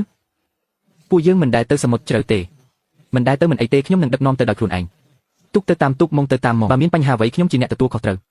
បើខ្ញុំសងមិនរួចខ្ញុំនឹងយកជីវិតសងខ្ញុំយកព្រមជំនួសឲ្យការអង្គុយរកត្រីតូចនៅជិតច្រាំង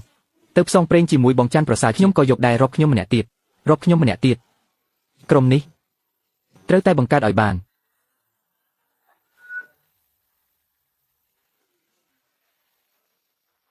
ចុះលោកប្រធានចៅមិនទាន់មកទៀតឬឲ្យពិតមែន40នាក់35នាក់នៅទីនេះឡុងវូដាវប៉ាឈីនិង2នាក់ទៀតខ្ញុំឃុំទុកក្នុងទីធ្លាផ្ទះសរុបទាំងអស់30នាក់ធ្វើម្នាក់ឯងឬអ្នកភូមិជួយគ្នារាប់ចំនួនមនុស្សឲ្យច្បាស់កត់ឈ្មោះរួចនាំពួកវាឡើងឡានទាំងអស់នេះជាទីតាំងរបស់ឡុងវូមែនទេបានរឹបអូសរបស់ហើយក្នុងឃ្លាំងមានគ្រឿងផ្ទុះ5កេសកាំភ្លើងកែច្នៃ2កេសនិងហើយក៏មានសៀវភៅកត់ក្នុងនោះកត់ត្រាពីការជួញដូរជាមួយពួកក្រៅស្រុកសូម្បីតែឈ្មោះមេធំនៅកំពង់ផែក៏មានក្នុងសៀវភៅនៃណា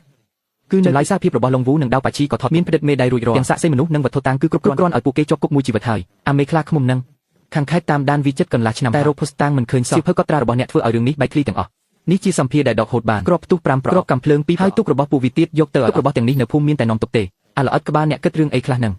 មើលទៅមិនដូចអ្នកនេសាទទុកអីក៏បានដែរឲ្យតែអាចការពារសមុទ្រនេះបានលីងចាន់ចាំមើលចុះមេខ្លាឃ្មុំមិនទុកអ្នកឲ្យនៅសុខទេមេខ្លាឃ្មុំឲ្យឈ្មោះគាត់ក្នុងសៀវភៅអ្នកមានដល់ទៅ7ទៅអារម្មណ៍ពីខ្លួនឯងសិនទៅគេគ្មានពេលមកខ្វល់ពីអ្នកទ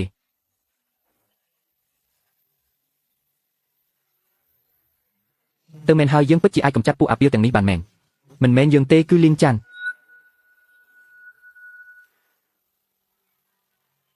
ឡានមេបញ្ជាការចៅមកដល់ទៀតហើយពូកែណាស់ទើបតែប៉ុន្មានថ្ងៃសោះប្រមូលកម្លាំងបានហើយគោរពរីការលោកមេក្រុមការពារភូមិថ្មប៉ព្រះទឹកប្រមូលដុំរួចរាល់ហើយមានវត្តមាន12នាក់ក៏មិនអន់ដែរមើលទៅមានសភាពជាកងកម្លាំងខ្លះហើយសមិទ្ធលីងចាន់ឈរត្រង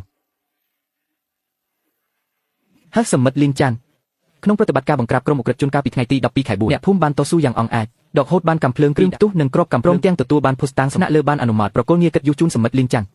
សូមកោតសរសើរបងចាន់នេះជារង្វាន់ពីស្រុកនិងខេត្តយកទៅព្យួរនៅកំពង់ផែអ្នកដំណើរឃើញថាជាស្នាដៃបងចាន់ខ្ញុំនឹងយកទៅព្យួរឥឡូវនេះបងចាន់ឲ្យព្យួរត្រង់ណាដែរព្យួរលើក្បាលឯងទៅឲ្យព្យួរនៅបង្គោលកំពង់អាឡងង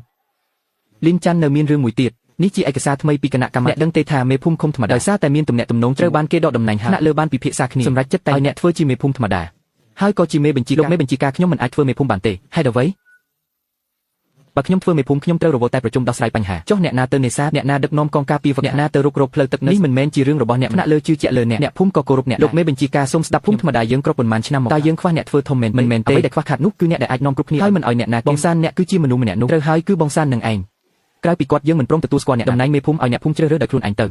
ៅអ្នកណាជាប់ខ្ញុំនឹងគោរពអ្នកតែខ្ញុំមានយោបល់មួយសម្រាប់មេបញ្ជាការកងជីវពលខ្ញុំសូមណែនាំឲ្យជូបងសានខ្ញុំធ្វើមិនអក្សរមួយតួក៏ខ្ញុំមិនចេះអានខ្ញុំអាចបង្រៀនអ្នកបានកម្លាំងនិងភាពក្លាហានគឺមានពីកំណើតពេលដែលអ្នកកាន់ត្រីសូលោតចូលទៅកណ្ដាលក្រុមមនុស្សសាអ្នកធ្លាប់គិតទេថាអ្នកធ្វើបានឬមិនបានរឿងមេភូមិឲ្យធ្វើតាមនីតិវិធីចុះឲ្យអ្នកភូមិបោះតែសម្រាប់មេបញ្ជាការកងខ្ញុំត្រូវការមនុស្សដែលទុកចិត្តបានឯង anhធ្លាប់ធ្វើទាហានរីកាជូនលោកដែរទេតែបងសានឲ្យទៅណាខ្ញុំទៅនឹង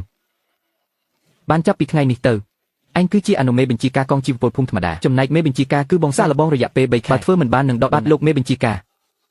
ចុះបងសានមិនធ្វើមេបញ្ជាការកងជីវពលទេកុំបដិសេធទៀតអីនេះជាបញ្ជាពីថ្នាក់លើខ្ញុំព្រមធ្វើជាមេតែខ្ញុំមានលក្ខខណ្ឌទី1ការហ្វឹកហាត់និងការចេញសមុទ្រខ្ញុំជាអ្នកសម្រេចថ្នាក់លើមិនត្រូវលូកដៃឡើយទីត្រូវសាងសង់កន្លែងប្រមូលផលសមុទ្រនៅភូមិតម្លៃទិញចូលមិនត្រូវទម្លាក់ថ្លៃឡើយទី3ផ្ដល់ដីសង់ផ្ទះឲ្យខ្ញុំមួយចាស់ខ្ញុំរដូវរងាខ្យល់បក់ចូលរដូវវស្សាធ្លីទឹកប្រពន្ធខ្ញុំជឿ3ខែមកហើយហាពីចំណុចដំបូងដើម្បីភូមិចំណុចចុងក្រោយដើម្បីប្រពន្ធសុទ្ធតែដើម្បីភូមិទាំងពីរប្រពន្ធខ្ញុំជាសះស្បើយទើបខ្ញុំមានកម្លាំងហាបានតើដីសង់ផ្ទះខ្ញុំនឹងផ្ដល់ឲ្យរឿងពិបាកផ្សេងទៀត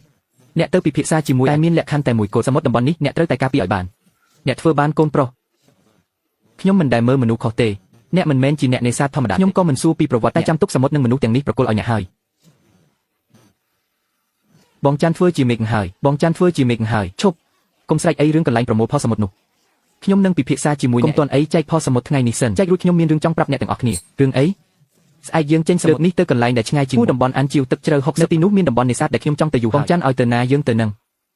ងទៅបានតែមានលក្ខខណ្ឌមួយយប់នេះគ្រប់គ្នាទៅផ្ទះខ្ញុំនឹងបង្រៀនពីរបៀបមើលផែនទីសមុទ្រនិងខ្យល់បើអ្នកណារៀនមិនចេះស្អែកនេះត្រូវនៅលើគោកបាត់មេកងយ៉ាងម៉េចហើយប្តីខ្ញុំជាវីរបុរសចុះបើធ្វើជាមេកងជីវពលតើមានរឿងអីទេគ្រាន់តែសមុទ្រត្រីក្នុងឆ្នាំងចិត្តត្រជាក់ហើយចូលផ្ទះ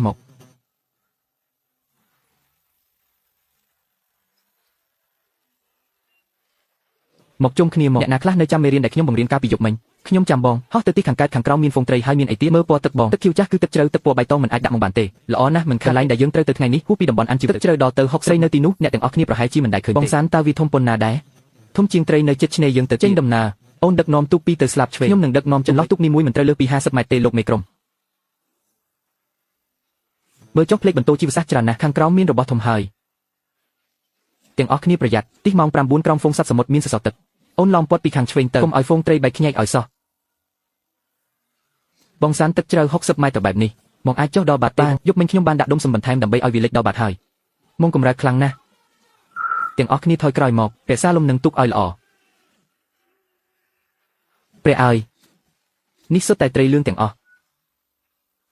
ខ្ញុំរស់មក40ឆ្នាំហើយមិនដែលឃើញត្រីច្រើនបែបនេះទេបងសានមួយមុងនេះយ៉ាងហោចណាស់ក៏200គីឡូដែរយកទៅឲ្យលោកមេក្រុមចៅភ្លុកបងសានបងពិតជាទេពសមុទ្រមែនចង្អុលទៅណាគឺត្រូវចាំបងសានមួយជីវិតនេះពិតជាមានតម្លៃណាស់ត្រឡប់ទៅវិញហើយឲ្យអាជូតាក់ទងសហករទៅទំនិញ1 ឡូនេះតម្លៃកើនឡើងបងសានមើលទៅខាងនោះទុកនោះគ្មានស្លាកសញ្ញាវាជីស្រាលហើយលបឿនលឿនណាស់មិនមែនទុកនេសាទហើយក៏មិនមែនទុកការពីដែនសមុទ្រដែរតែជារបស់អ្នកណាទៅមិនថាជារបស់អ្នកណាទេតាមដានវាឲ្យជាប់សឹមត្រឡប់ទៅភូមិវិញមើលទៅសមុទ្រតំបន់នេះក៏មានក្រុមចប់មួយក្រុមទៀតដែរអព្រះអើយនេះសុទ្ធតែត្រីលឿងទាំងអស់លីនសានបងនេះពិតជាមកប្លន់ផ្ទះស្ដេចញ៉ាក់មែនបងស្រីអាជូនេះគ្រាន់តែជាការដាក់មកម្ដងប៉ុណ្ណោះបងសានថាស្អែកចាំទៅវត្តទ្វេដងទំនិញទាំងនេះហាងក្នុងស្រុកគេយកមិនអស់ទេត្រូវតែតាក់ទងទៅខាងកំពង់ផែលីនសានទំនិញនេះអ្នកចង់លក់តម្លៃប៉ុន្មានអ្នកកំណត់ចុះតែមានលក្ខខណ្ឌមួយកុំមកថ្លៃអ្នកណាទិញត្រូវសងលុយភ្លាមបានស្អែកព្រលឹមខ្ញុំនឹងទៅរត់ការខ្យល់សមុទ្រត្រជាក់ញ៉ាំស៊ុបនេះទៅឲ្យក្តៅខ្លួនយប់នេះខ្ញុំទុកត្រីហួងយូរឲ្យបងខ្លះពងពេញក្នុងពោះតែម្ដងទុកឲ្យខ្ញុំធ្វើអីយកទៅលក់យកលុយបងញ៉ាំក៏មិនថត់ដែរខ្ញុំរកត្រីបានច្រើនប៉ុណ្ណាក៏គ្មានន័យដែរ5800 យ៉នមិនខ្វះ1សេនចែកតាមកម្លាំងពលកម្មរបស់ម្នាក់នេះបញ្ជីកត់ត្រាអ្នកណាមានចម្ងល់អាចសួរផ្ទាល់បានពិតមែនឬរស់មួយជីវិតមិនដែលឃើញលុយច្រើនបែបនេះទេអ្វីដែលខ្ញុំនិយាយខ្ញុំនឹងធ្វើតាមអាសានបើមិនមែនបងផ្ញើត្រីសមុទ្រឲ្យមីងរាល់សប្តាហ៍ទេមីងប្រហែលជាស្លាប់បាត់ទៅហើយលុយនេះមីងមិនអាចយកបានទេហើយជូតាមខ្ញុំចុះទុកជារៀងយប់ឡើងគេជួយយាមភូមិឲ្យនេះជាចំណែករបស់គេបងសានមានរឿងហើយជូស៊ីមកដោយភាពស្លន់ស្លោដំណឹងពីអាជូដែលមកពីក្នុងស្រុកមេខ្លះបានផ្ញើសារមកវាថាដូចម្ដេចវាឲ្យបងទៅជួបចរចានៅឃ្លាំងកំពង់ផែមិនអាចទៅបានទេដងវូជាមនុស្សរបស់វាដាវ87ក៏វាជាអ្នកបងទៅគឺស្មើនឹងយកខ្លួនទៅស្លាប់បើមិនទៅស្អែកវាច្បាស់ជាបិទកំពង់ផែហាងក្នុងស្រុកនឹងមិនហ៊ានទិញទំនិញយើងទុកនេសាទនឹងចេញទៅនេសាទដល់កន្លះខែផងភូមិយើងនឹងដួលរលំហើយជូទៅជាមួយបងទៅតែ2នាក់នឹងឬចុះបើបងត្រឡប់មកវិញមិនបានបងធ្លាប់សន្យាឲ្យថាទៅណាគឺនាំអូនទៅជាមួយលើកនេះមិនរាប់បញ្ចូលលើកនេះទៅចរចាជំនួញមិនមែនទៅវាគ្នាទេបងតែងតែនិយាយថាមិនទៅវាគ្នាគ្រប់ពេលមកហើយឬអង្គុយចុះរឿងឡុងវូបងធ្វើការបានស្អាតណាស់វាជាអ្នកចាប់ផ្ដើមមុនវីបងក៏វីទុកវិញទៅច្បាប់អ្នកលេងខ្ញុំទទួលស្គាល់តែអ្នកបញ្ជូនគាត់ទៅគុកហើយថែមទាំងប្រកួតសៀវភៅកត់ត្រាឲ្យគេទៀត ក្នុងសៀវភៅនោះមានឈ្មោះខ្ញុំឈ្មោះអ្នកសរសេរដល់ទៅ7ជាប់គុកមួយជីវិតក៏មិនគ្រប់ដែរដឹងទេថាហេតុអ្វីខ្ញុំហៅអ្នកមកយប់នេះមិនសម្រាប់ខ្ញុំក៏ចរចាគ្នាហ៎អ្នកនេះចិត្តធំមែនម្នាក់ឯងហ៊ានមកជួបពួកយើងពីរនាក់ហាអាក្មេងស្ទាវនេះចង់ដឹងទេថាវាខ្លាំងប៉ុណ្ណាបានខ្ញុំមានលក្ខខណ្ឌមួយប្រគល់កំពង់ផែឡងវូមកឲ្យខ្ញុំវិញកន្លែងកំពង់ផែនោះនៅតែឆ្លងកាត់តាមខ្ញុំអ្នកទៅរកត្រីរបស់អ្នកទៅខ្ញុំដឹកទំនិញរបស់អណ្ដូងមិនរំខានទឹកទន្លេកំពង់ផែនោះមិនមែនជារបស់វាជារបស់អ្នកភូមិថ្មទំនិញក៏មិនមែនជារបស់ខ្ញុំម្នាក់វាជារបស់អ្នកភូមិទាំងអ្នកចង់និយាយពីអ្វីនៃរបស់ខ្ញុំទំនិញអ្នកកុំឆ្លងកាត់ភូមិថ្មទៀតឲ្យសោះខ្សែរបស់ឡងវូដាច់ហើយអ្នកនឹងបាត់បង់ផ្លូវដឹកជញ្ជូននៅកំពង់ផែនោះទាំងស្រុងខ្ញុំបានព្រមព្រៀងជាមួយលោកមេបញ្ជាការយ៉ាវរូលេនយ៉ែនកុំឲ្យមុខមិនយកមុខដែលអ្នកហៅខ្ញុំមកយប់នេះមិនមែនដើម្បីសម្លាប់ខ្ញុំទេបើមិនអញ្ចឹងអ្នកមិននាំមនុស្សមកតែ2នាក់ទេឡងវូនាំមនុស្ស40នាក់មកនៅតែមិនឈ្នះអ្នកគួរតែដឹងខ្លួនខ្ញុំនឹងបង្ហាញផ្លូវភ្លឺស្វាងឲ្យរកគោខ្សែបណ្ដាញនៅក្រៅតំបន់នោះមកហើយសហការជាមួយអាជ្ញាធរខ្ញុំនឹងជួយនិយាយជាមួយលោកមេបញ្ជាការរ៉ាវចាត់ទុកថាអ្នកចូលខ្លួនសារភាពជាប់គុក3ទៅ5ឆ្នាំចេញមកវិញនៅតែមានជីវិតលេងយ៉ែលោកខែនអ្នកអាយុ53ឆ្នាំហើយរត់មិនរួចទេបងយ៉ែនមិញនេះគេចង់ប្រើកម្លាំងមែនទេគេមិនហ៊ានទេតែគេមានកាំភ្លើងអ្នកមានកាំភ្លើងច្រើនណាស់ឡងវូក៏មានដែរកាំភ្លើងបាញ់ឬមិនបាញ់គឺអាស្រ័យលើមនុស្សមិនមែនអាស្រ័យលើកាំភ្លើងទេមានរបួសត្រង់ណាទេអត់ទេចុះលោកឆែនថាដូចម្ដេចគាត់គ្មានជំរឿទេមិនចូលខ្លួនសារភាពក៏រងចាំសេចក្តីស្លាប់គាត់មិនសារភាពទេមនុស្សប្រភេទនេះសុខចិត្តប្រថុយប្រថានជាងព្រមទទួលស្គាល់ថាខ្លួនប្រាខ្ញុំបានត្រៀមផ្លូវថយក្រោយរួចផ្លូវថយក្រោយអ្វីជួននឹងទៅទីរួមខេត្តព្រឹកស្អែកយកច្បាប់ចម្លងបញ្ជីទៅជូនប៉ូលីសខេត្តបើមេខ្លងចាស់មិនព្រមស្អែកខានស្អែកប៉ូលីសខេត្តនឹងមកអ្នកពិតជាគិតគូរបានល្អិតល្អន់ណាស់បងសានមានរឿងហើយគេឃើញនៅកំពង់ផែគេដោតវាជាប់នឹងបង្គោលមេខ្លងចាស់ជាអ្នកធ្វើក្រៅពីគាត់គ្មានអ្នកណាទៀតទេគាត់ហ៊ានធ្វើមែនតើគ្រាន់តែគំរាមប៉ុណ្ណោះបងសានចុះយើងត្រូវធ្វើម៉េចប្រាប់ក្រុមហ៊ូយូថ្ងៃនេះមិនបាច់ចេញឲ្យគ្រប់គ្នាទៅជួបជុំនៅមិនដឹងថាលើកនេះមានប៉ុន្មានអ្នកទេអ្នកមានទំនុកចិត្តទេមានកាន់កាំបិតឲ្យមុតលើកនេះខ្ញុំមិនទៅភ្នំខាងក្រោយទេមិនបានទេខ្ញុំចង់ឃើញអ្នកប្រយុទ្ធនៅឲ្យឆ្ងាយបន្តិចទៅល្អបងសានស្ដាប់មើលដាស់គ្រប់គ្នាឡើងកុំបើកភ្លើង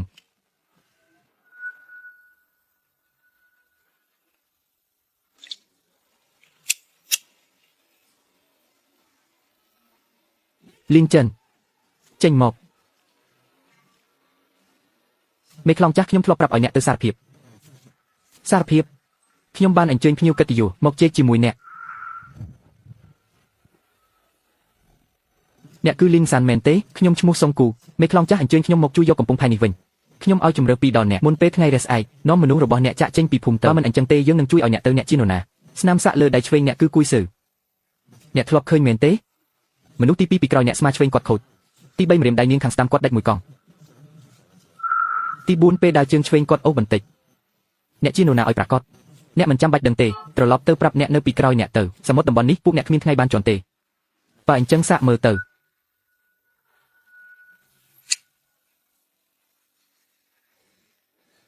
បងសានពួកវាចូលមកចិត្តហើយគ្រប់គ្នាថយទៅក្រោយថ្មម៉ាស៊ីនកិនកុំតាំងតពួកវាសុទ្ធតែជាអ្នកមានជំនាញ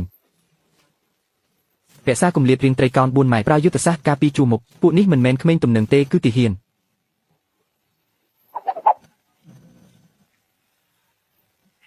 ឈប់ប្រាប់លេខសម្គាល់មកខ្ញុំសួរថាលេខសម្គាល់ក្រុមសៀលទី3របស់អញលេខប៉ុន្មានប្រាប់មក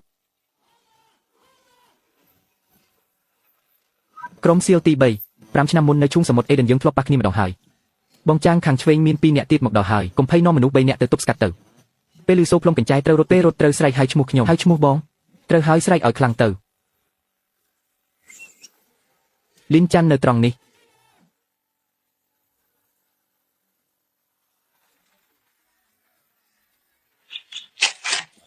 ឈប់សិន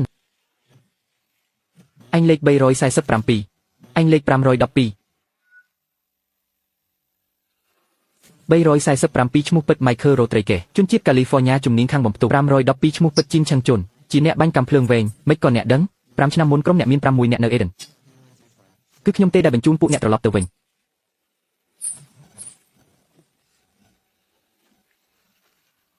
ឯងជានរណាឲ្យប្រាកដសុងហ៊ូលេខ0525ឈ្មោះពិត Thomas Seal មេក្រុមវីលោកសៀលទី3 5ឆ្នាំមុនឯងសំណាងដែលមិនត្រូវបានចាប់ខ្លួនតែទ្រូងខាងស្ដាំឯងធ្លាប់ត្រូវកំបិតខ្ញុំឯងគឺជំនោរមហាសមុទ្រទទួលបានមិនអាចទៅរួចទេឯងស្លាប់បាត់ហើយជំនោរមហាសមុទ្រស្លាប់ហើយតែលីនចាន់នៅរស់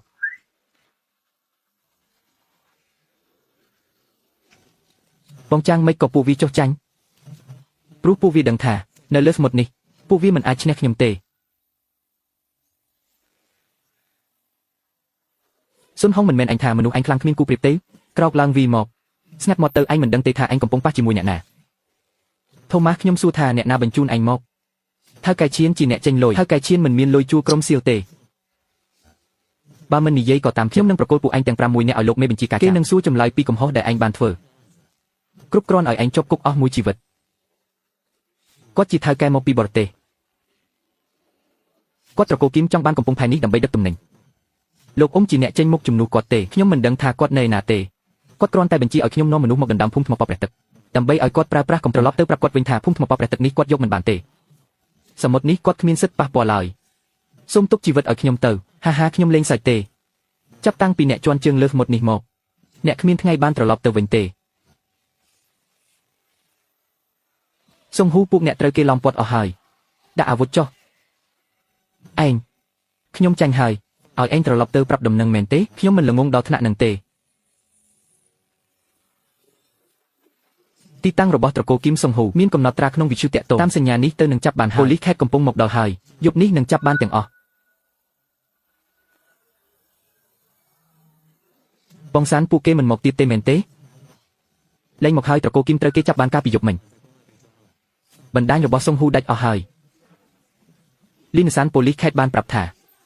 លើកនេះយើងកំទេចក្រុមជួញដូរខុសច្បាប់អន្តរជាតិបានទំនិញដែលរឹបអូសបានមានតម្លៃរាប់លានយ៉នអ្នកនឹងទទួលបានរង្វាន់ទៀតហើយរង្វាន់មិនសំខាន់ទេសំខាន់គឺចាប់ពីថ្ងៃនេះទៅគ្មាននរណាហ៊ានមកបង្កហេតុនៅសមុទ្រនេះទៀតទេសមិទ្ធលីនសានដោយសារការដឹកនាំការពីភូមិនិងជួយកងទ័ពជើងទឹកបង្ក្រាបករណីជួញដូរខុសច្បាប់ថ្នាក់លើបានសម្រេចថាប្រគល់មេដាយគិតយុះជូនអ្នកសូមអរគុណលោកមេបញ្ជាការក្រុមការពីសមុទ្រភូមិថ្មប៉ព្រះទឹកទទួលបានមេដាយថ្នាក់ទី2និងទទួលបានងារជាកងជីវពលគំរូសូមអរគុណលោកមេបញ្ជាការខំប្រឹងបន្តទៀតសមុទ្រនេះផ្ញើទុកនឹងពួកអ្នកហើយ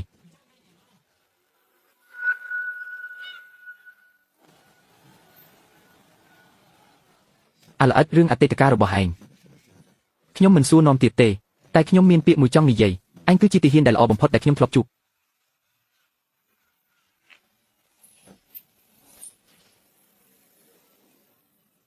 បងលីន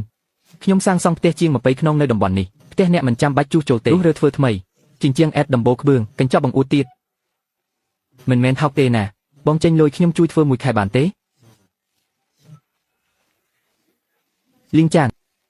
គ្រាន់តែការពីខ្យល់បានហើយមិនបាច់ធ្វើល្អពេកទេស្ដាប់បងអូនរស់នៅផ្ទះចាស់ជាមួយបង3ឆ្នាំហើយទៅមុខនឹងមិនឲ្យអូនលំបាកទៀតទេ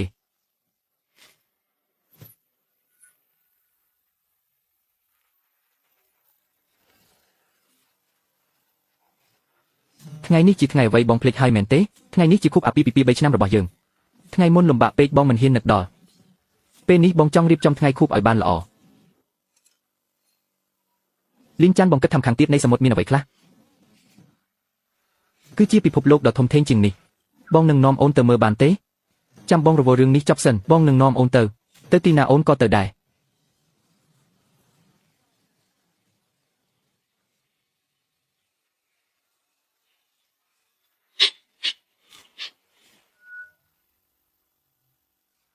មេបញ្ជាការចៅនេះបំពាក់ដោយឧបករណ៍រុករកទំនើបបំផុតទៅមុខអាចពង្រីកការល្បាតបានទ្វេដងនេះជាឯកសារពិសេសពីថ្នាក់លើបានទុកស៊ើបការកងជីវពលសមុទ្រលីងចាន់ភារកិច្ចបងពេលនេះមិនមែនត្រឹមតែនេសាទត្រីទេជូស៊ឺពេលបងមិននៅភូមិមួយនេះបងផ្ញើទុកនឹងអញហើយមេបញ្ជាការខ្ញុំស្មានថាគ្រាន់តែរស់ឲ្យរួចខ្លួនមិននឹកស្មានថាស្ថានសុខដល់គ្រួសារឲ្យខ្ញុំមានសមុទ្រមួយនិងមនុស្សដែលគួរឲ្យការពារទៅមុខត្រូវការពារសមុទ្រនេះឲ្យល្អការពារមនុស្សជាទីស្រឡាញ់នោះហើយគឺជាជីវិតដ៏ល្អបំផុត